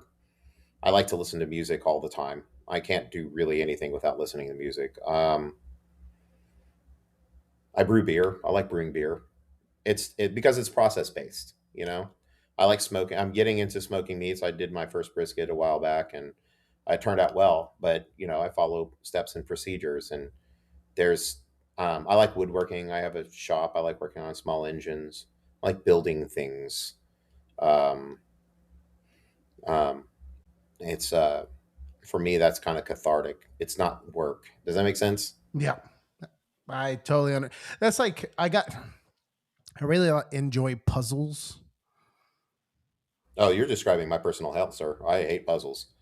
Oh, I love them. I love them. No, no, my wife and kids, like my dad loved puzzles. My goodness, at Thanksgiving and stuff, they would put out a puzzle, and everybody would go do it. I was expected to go find these little pieces. To me, that's different. But I think that there's a similarity in the process. I understand where you're coming from. Yeah, You'll that's you'll you'll forgive my momentary revulsion. yeah. It's just like there are certain things that I do have checklists and I have things that I like to do that almost seem mundane. I I like cleaning the floors. I like Yeah, cleaning my floors. Like today, I can understand that. I was gonna clean my floors, and then I was like, it rained. I'm not gonna clean my floors today. Well, and the dog's getting a haircut Yeah, tomorrow. And yeah, so on and so forth. I to a certain extent, until I get tired. I like mowing. You know, like I have a pasture. I got a big riding mower, and I get out there and I'll put on some music, and I'm going to go down this line. Now I'm going to come back down this line, and then this line, and then this line. That's kind of relaxing in a way, as long as it's not too hot. yeah. That's always the thing. It's like, how I hot is think it? Jose would enjoy mowing if he didn't have so much like past with mowing because he used to have to mow like I would mow every all the weekend time, growing up. Yeah. like Well, every and day. the other thing I do, and I left this out. I love cooking. I love cooking. I like cooking for my family. I'm pretty good at it, especially Italian and French stuff. I like making my own pasta, making gnocchi. Gnocchi is one of my favorite. Made a risotto the other night, turned out pretty good. Um, but I like cooking from scratch. I don't enjoy baking. That's My wife likes baking. She makes really good sourdough too, by the way. We're turning into pioneer people. Yeah. I So like a good sourdough. I like a good yeah. sourdough. Oh no, they're really. It's every time she does it, I get a little excited. I'm like a kid, like she slapped my hand. Like nope. I can understand that. Yeah. So, if it wasn't band, what would it have been?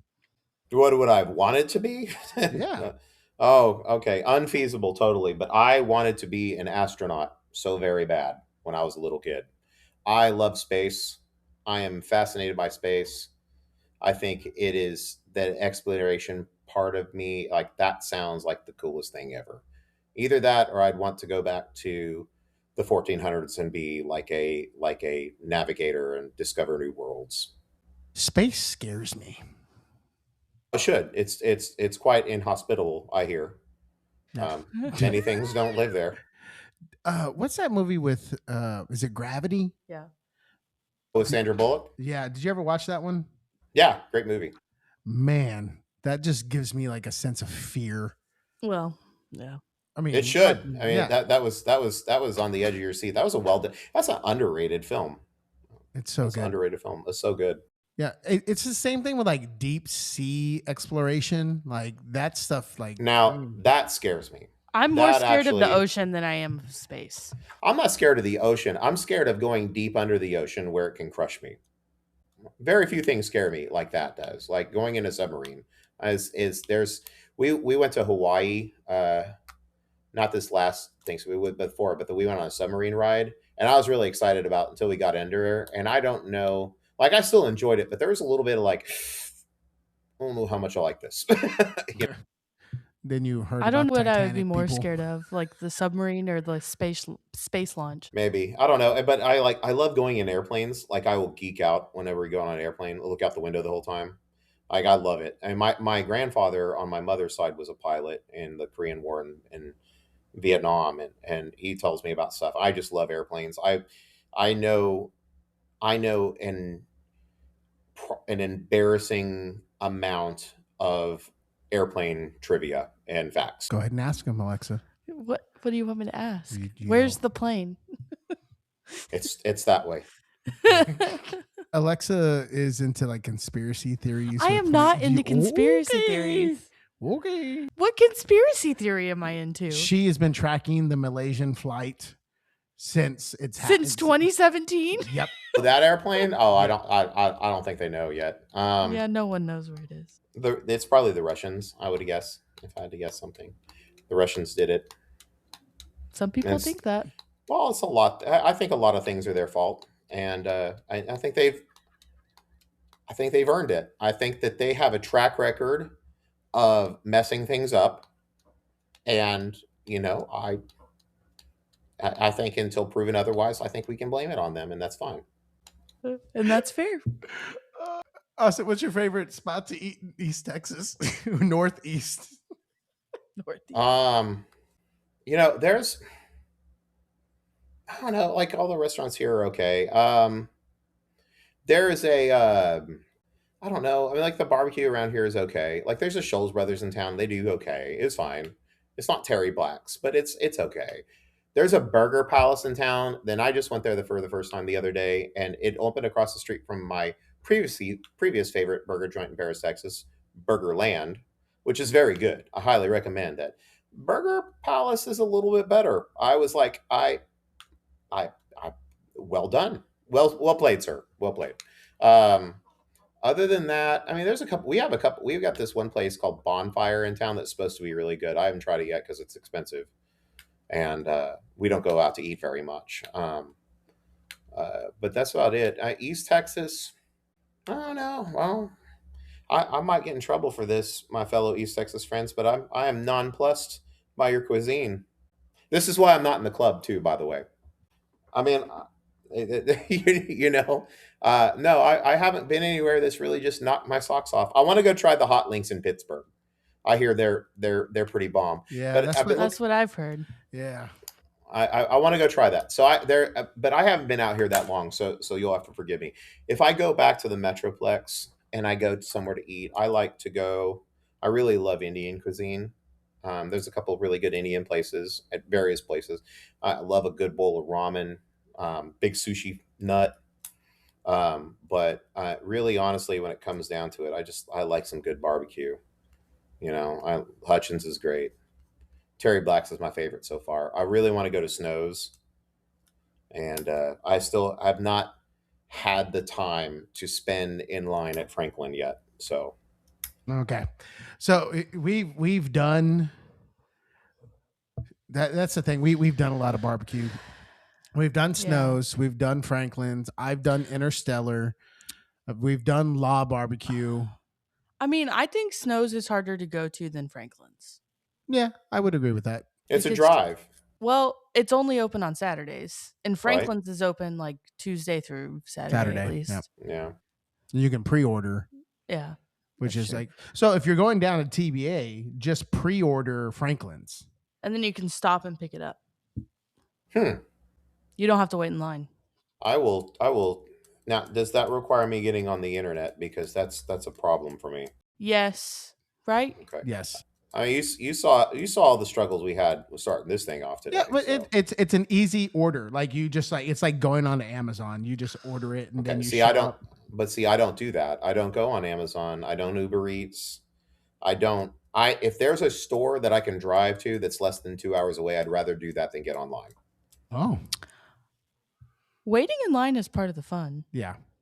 Well, I It's a time thing, though. So I'm not going to say I like people because that would be slightly.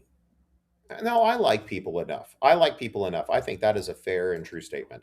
Well, Um, Austin, but but if I you like. head this direction, man, and you say, "Hey, Jose, I want to go to Franklin's," I don't think he likes you enough to do that. Well, I mean, hey, but we can have some There are some card things. games, some beverages. There are some things that we agree on, Jose, that we've had prior conversations about that would be worth the trip for sure. Yeah, see, So like It's fun. If you go with at least a couple people that you like, it's fun. it is. But I mean, honestly, because I do really want to try Franklin's, I might plug my nose and pull my phone out and pre-order something on my way down. Yeah, and you tell us too. If you don't want to do that, tell us and we'll go with you. Okay. But yeah, I mean, the best place that I've had in Texas, I think, is Terry Black's in Lockhart. I mean, I just hands down. We actually have a Terry Black's in Waco, and I've never been. Hey, you've been. yeah, it's okay. I've never been. Part of the problem is that we've had like Where did we Franklin's, go in we've had- Lockhart? We went to Terry Black's. Did we go to Black's or did we go to Terry Black's? Ooh. Yeah, I that's think different. we went to Black's. I think we went to Yeah, Black's. Blacks is good. Terry Blacks is better. I think we went to Black's. I think it has to do with the meat selection. I think plus they do a beef rib there that is like, oh, so good. And I'm not a big sides guy, but sides kind of matter. Terry Blacks has some better sides. Their mac and cheese Everybody is talks about their kind of mac and ridiculous. cheese. Yeah. It's ridiculous. It might be the best mac and cheese I've ever had. That's kind of like with Law Barbecue. I didn't think their meat was good enough, and they spent too much time on the sides for Yeah, the yeah. lack It's of like, the meat, you know? well. First of all, I mean, you should always just eat meat. I mean, the rest of the stuff, if you have room left, then sure, why not? But the protein is what makes the world go round. I just didn't think their brisket was very good That Blacks, at Law Barbecue. Law Barbecue. Law, well, I didn't think the there's- meat was very good at Black's, though, either. It was okay. but it depends. I think sometimes it depends on what time of the day you go. It's not like it's because it's not like what it's not like they just shove it out there. It's like No. they've got to they've kind of got to divvy it out as the day progresses, and sometimes it's been sitting there for a minute, and it doesn't take long. Doesn't take long for that brisket to dry up. Yeah, we have there's a barbecue joint here in Waco called Hellberg's that we like, but the thing that they do that I really enjoy, they do a smoked fried chicken. They'll smoke it and then send it through an air fryer. It's really good. You had me at Meat Tornado. I will try that place. Well, and the guy who owns it marched quads with the Woodlands, so he's a band kid. Mhm. Oh, okay. I'll forgive his percussionist, nature. I'm just sorry, Alexa. I'm joking. I'm joking. It's okay. It's funny because it's a joke. No, that's amazing. And the Woodlands, if there's anything to forgive, it's the Woodlands. So I'm just playing. Also, I only say that because I went to LD Bell and they were like our biggest competition at BOA. LD Bell. Oh, So my funny. goodness. So okay, we got some quick fire questions for you. Let's do it. Let's go. All right. So greatest rock band of all time. Oof. Pink Floyd. Ooh. Do you have a favorite Pink Floyd song? Comfortably Numb is the best song they ever wrote and slash performed. My favorite though is "Shine On You, Crazy Diamond." I like a slow burn. Doesn't it, you know? Yeah. I don't like to rush things if I can help it. But What "Shine are On You, Crazy Diamond," what's your yes. feeling on Rush, the band? Not. I appreciate the virtuosity. It's one of those things that I don't really connect with. It's a little bit too cerebral for me. Does that make Hmm. sense? Yeah, I get that. I get that. Too much math. Too much math. The people that are into Rush though are like into Yeah. Rush. I feel it's the same way with people who like are into Tool. They're really into Sure. Tool. Sure. Yeah, but see, and I don't really care for Tool either. It's just not my thing. I appreciate it for what it is. It's just not my. It doesn't speak to me, and I appreciate its existence, and I think they're fantastic musicians and virtuosic for sure. Yeah, but I think it's the same type of thing. Like it's very, it's Well, their drummer Dana Carey though is probably one of my favorite rock drummers though. He is just the man has like an incredible. I feel a similar way about like Dave Matthews drummer Carter Beaufort. Is that his name? I Like don't the drummer for know. Dave Matthews is just a fantastic musician. I will not listen to Dave Matthews if somebody paid me to. So and the bass player too, Tim something or other. Great musicians. I don't. They're playing in a medium that that I don't care for. I get it. I get it. Do you have a favorite rom com? What's that? Oh, okay. I like 51st Dates. Does that qualify? Oh no, that Yes. 100%. That is a great one. Is pineapple acceptable on pizza? No. God, no. No. Why? Absolutely not. Shameful. Is a hot dog a sandwich? Yes. Toilet paper over or under? Over. We're in America. Drive on the right side. Drive on the right side of the right road. Put your toilet paper over. Don't be heathen. Come on now. Have you ever met anyone who does it underside? Yes. Yes. Like Me when I'm being lazy. I can't even do that when I'm being lazy. No, I've caught myself a couple times, and I just look at it and I was like, "This is wrong. What I've done is wrong.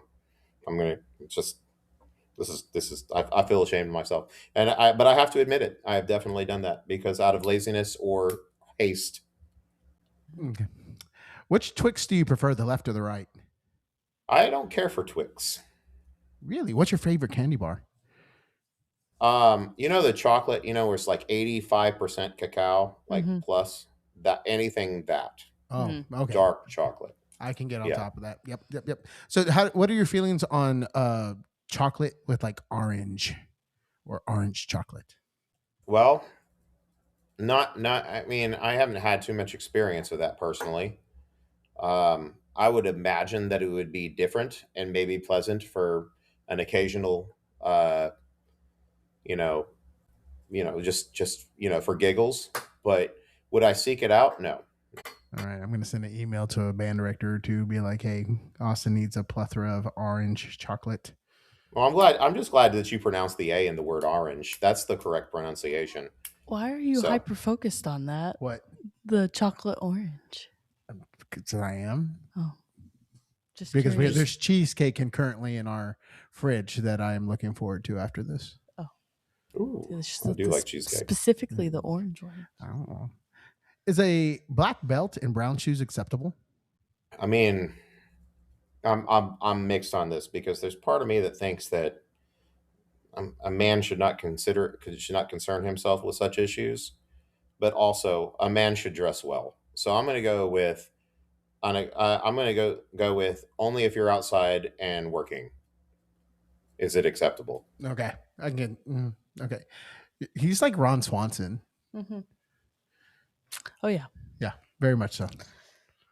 That's been that correlation has been made to me several times. Yes. All the bacon and all the eggs. Yeah, what you heard. I think what you heard was I want a lot, and what I said was yes. No, I identify with Ron Swanson. I feel like I know the way that's put out is like supposed to be satire, and that's kind of the way I feel about a great many things.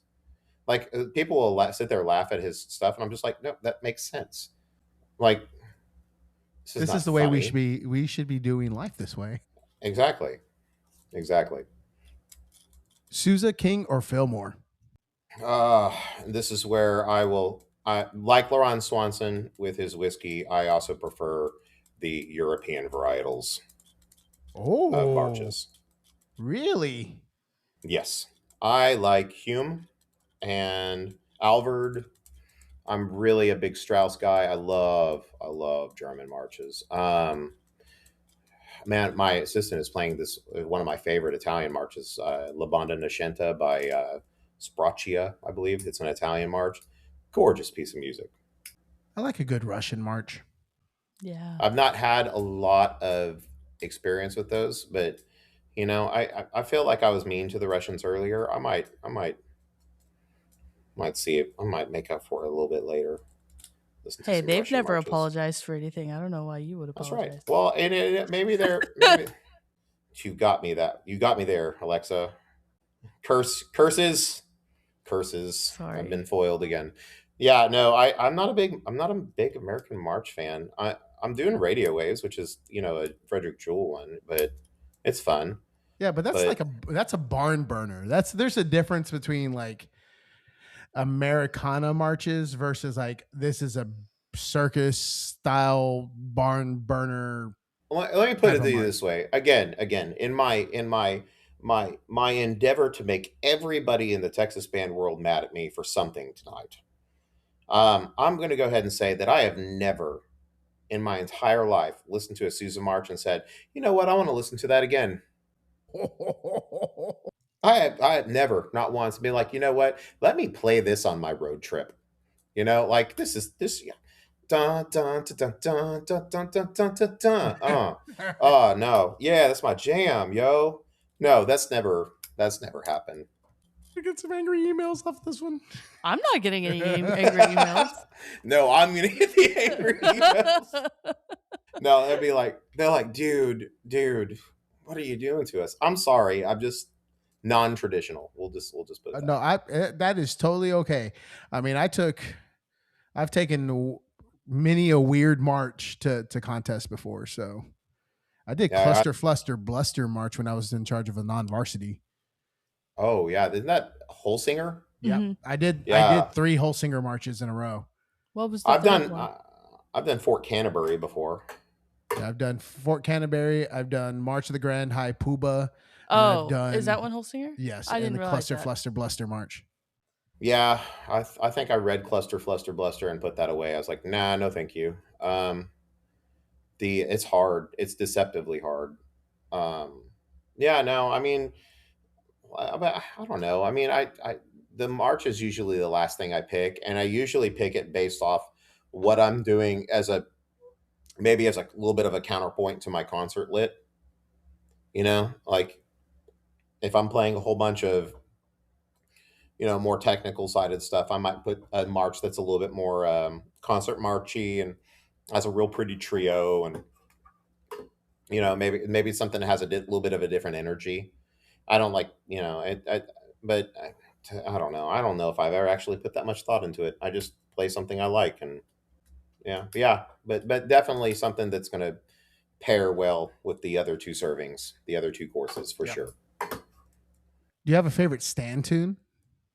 Oh God, no. Oh God, if I could go the rest of my life without having another stand tune in my world, I would die a happy man. But if I must, Jose, if I must, uh, Bill Moffat, Sound of Power, the horse. So many people hate the horse. Well, yeah, If yeah. we're So gonna get many people. angry emails about anything, it's that. Well, I mean, I don't know. I mean, I like that. We play March Grandioso every fourth quarter when we come back from our third quarter off, and mostly we do it because the kids don't like to do it, and I want to. I think it's getting a little bit too chummy in here, so get out March Grandioso. And also we have old folks in the stands that hang out for the band, and they want to hear some March Grandioso. A lot of Texas fans. So, and honestly, that's one of the ones that I actually kind of like from a March perspective. Like, I can listen to a little March radio. So, What's the worst stand tune? Louie Louie. No, no, no, no, no. Seven Nation Army, for hands down. Oh. Seven Nation Army needs to go away. The worst White Stripe song ever written, first of all, and then completely co-opted by jocks. And you know when they sing it like, I just sound. You do not sound. I need to think of a nice word. Hold on. My filter's wearing off, Alexa. I don't think it is becoming. How about that? When they That do was it. a very nice way of saying That was that. a very good segue out of that. If you had a walk up song, what would it be? You ever heard a song by oh god ABBA. no Little Green Bag by the I can't why am I blanking? Although I do like some ABBA. ABBA is untapped glory. More people should listen to ABBA. I agree.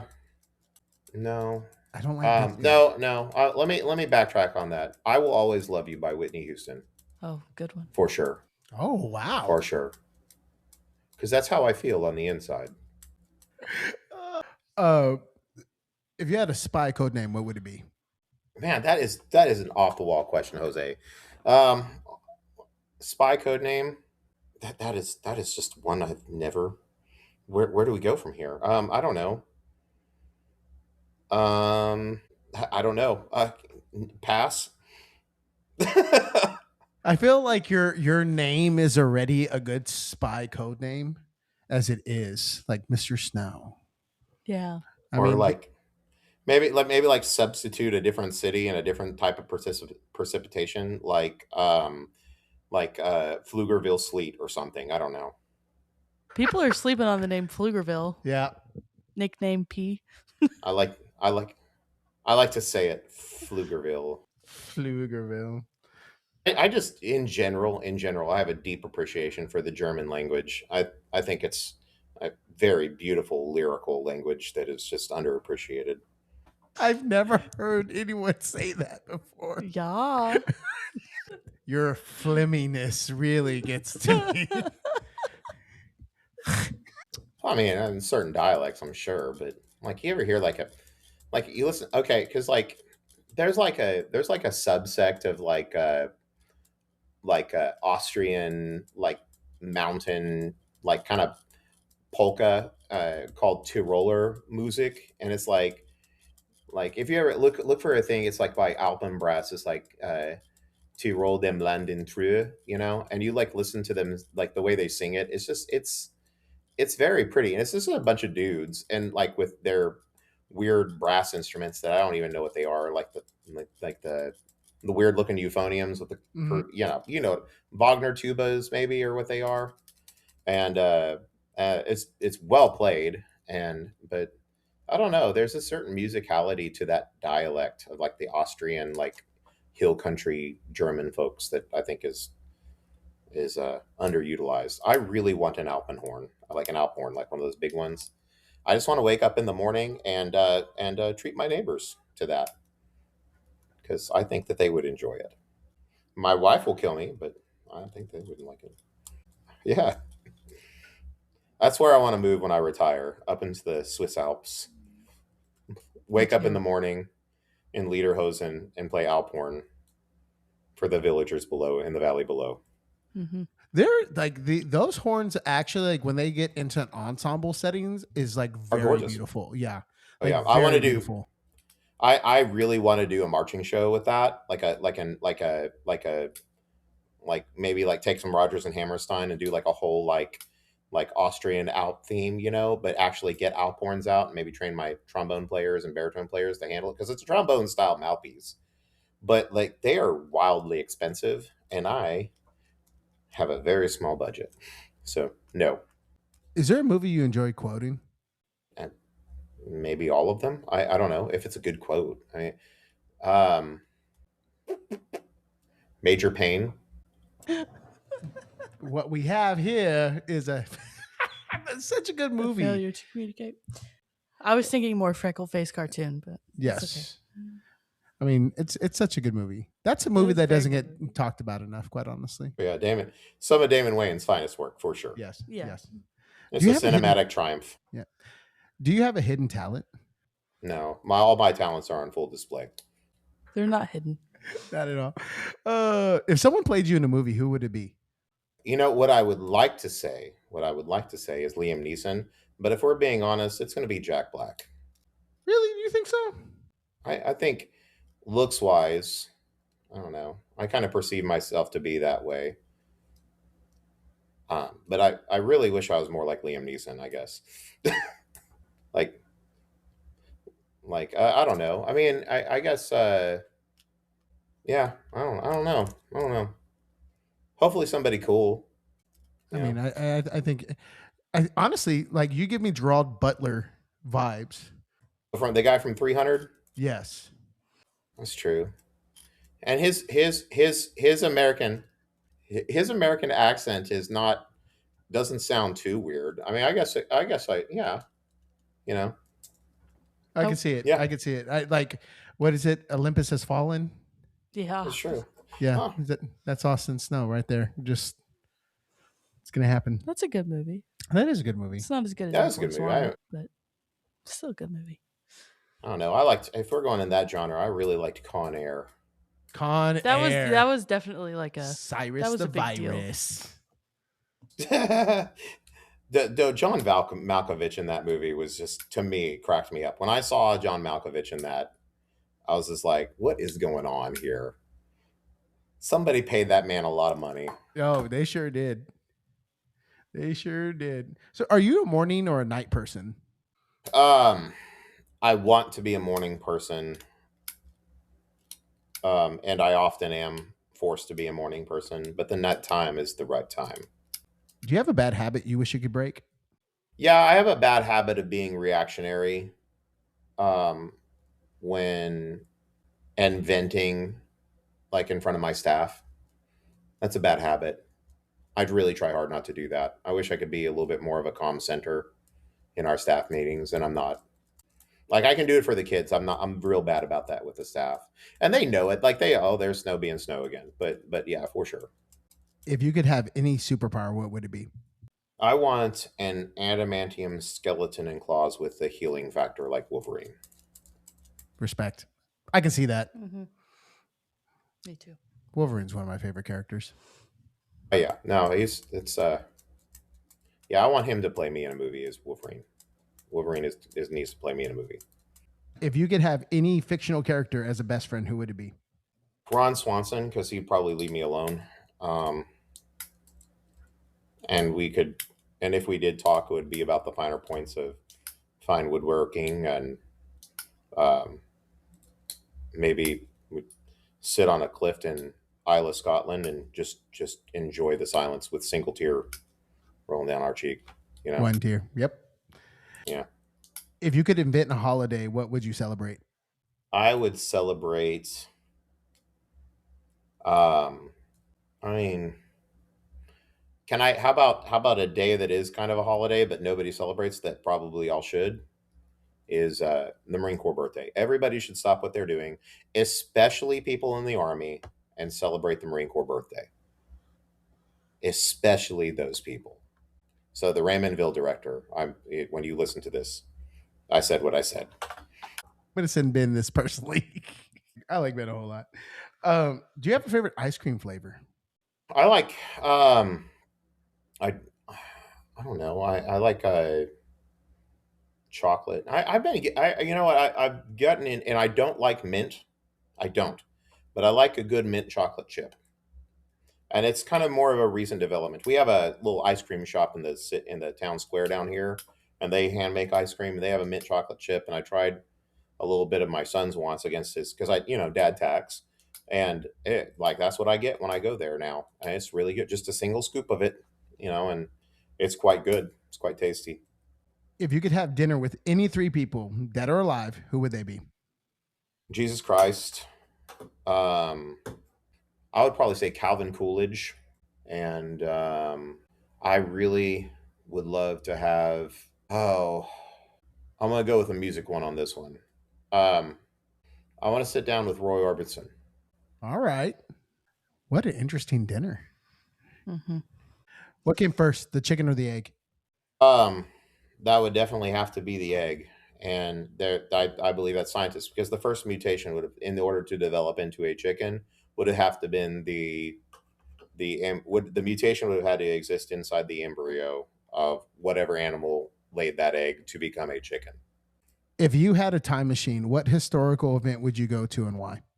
I want to see, oh, 1919 premiere of Stravinsky's Firebird. Yo, A man. joyous occasion. Oh, yeah. Since we've talked about crayons today already, if you Oh, were a crayon in a box, what color would you be? Hey, this is a standard question. It's not just for you. you sure this isn't targeted? I feel really targeted right now. I'm gonna go with green, like a deep forest green. Is that on the account that you're Irish?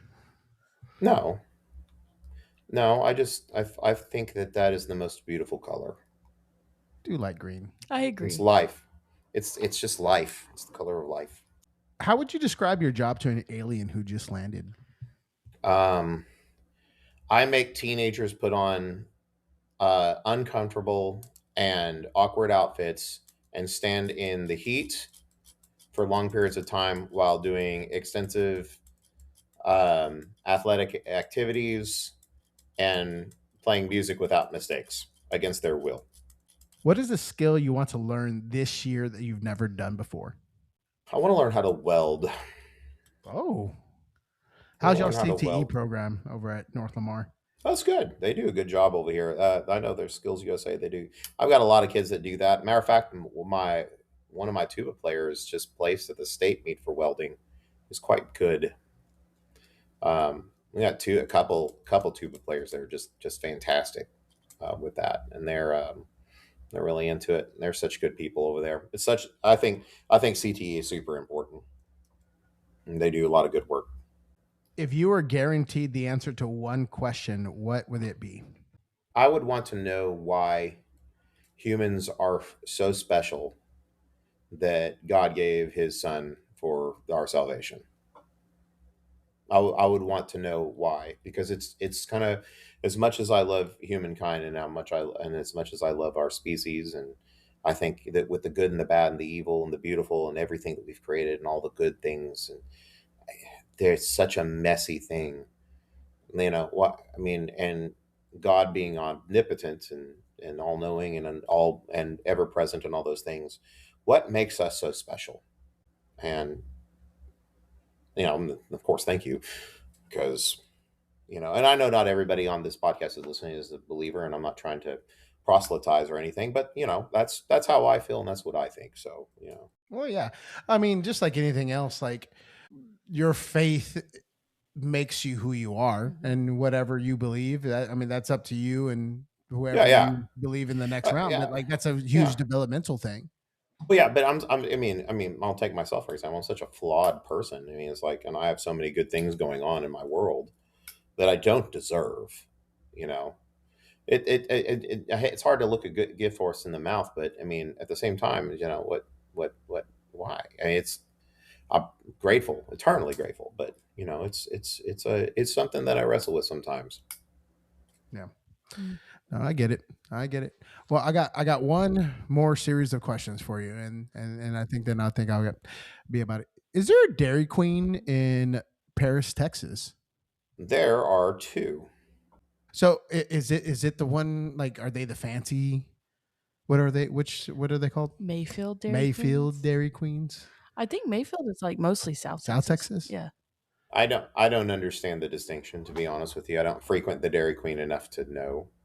Well, when you do go to Dairy Queen, what is your Dairy Queen order? I like the a mini Blizzard with just Reese's peanut butter cups in it. That's a good combination. I like the peanut butter cups. Me too. Mayfield Dairy Queens only stretch from Cameron to Lockhart. Really? Hmm. They're only like in the Austin area. Hmm. Hmm. Now you know. Now I do know. Well, Austin, I think that's all I got. That's all I have. That's all you have. Yeah. Man, this has been fun. This has been cool, man. It's been great to get to know you guys a little bit better, and man, I hope you guys have an amazing rest of your season. I know you will, and hopefully we'll be seeing each other soon. Yeah. Yeah. Well, Oh, well, thanks for listening to Band Yap. We'll see you next time. Bye. we out.